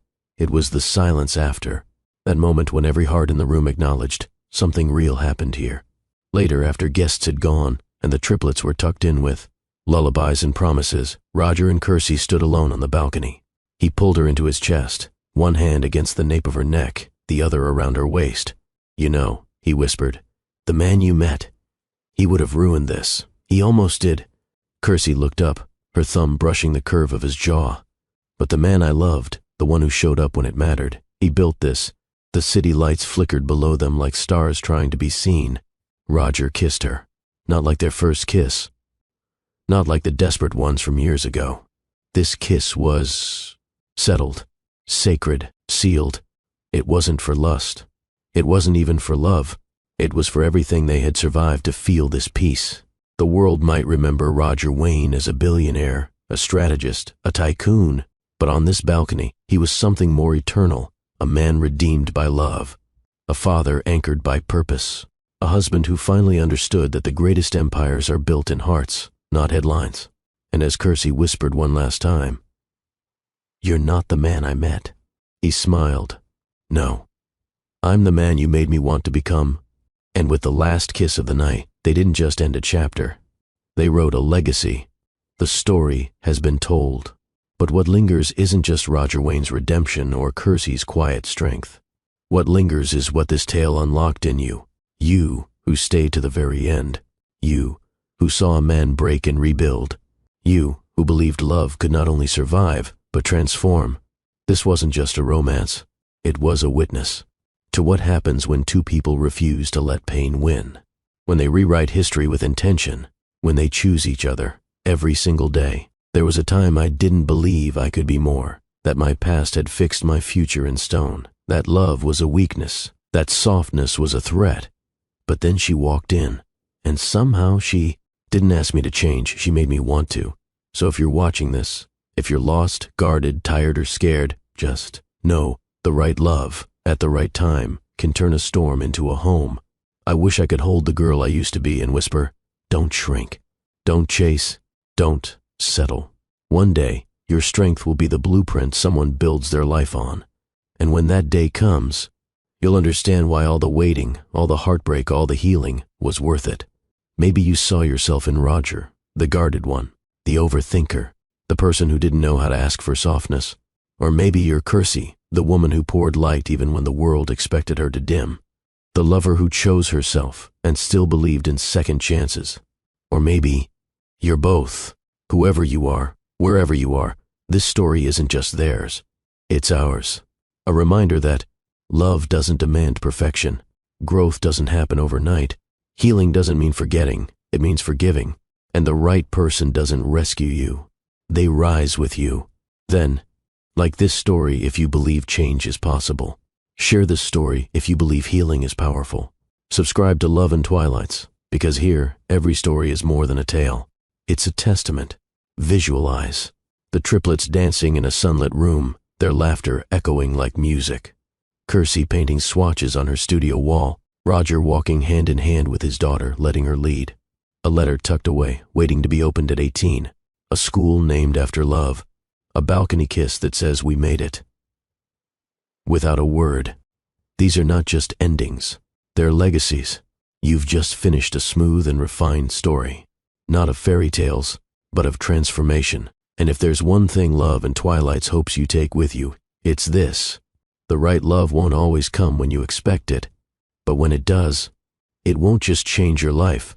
It will help you become the version of yourself you always dreamed you could be. So stay hopeful. Stay soft. Stay brave. Because your story? It's still being written. Like this video to show the world that transformation is real. Share it with someone who needs hope. Subscribe to Love and Twilights, your sanctuary for redemptive, emotionally rich, unforgettable stories. We don't just tell stories. We remind you who you are. Love and Twilights.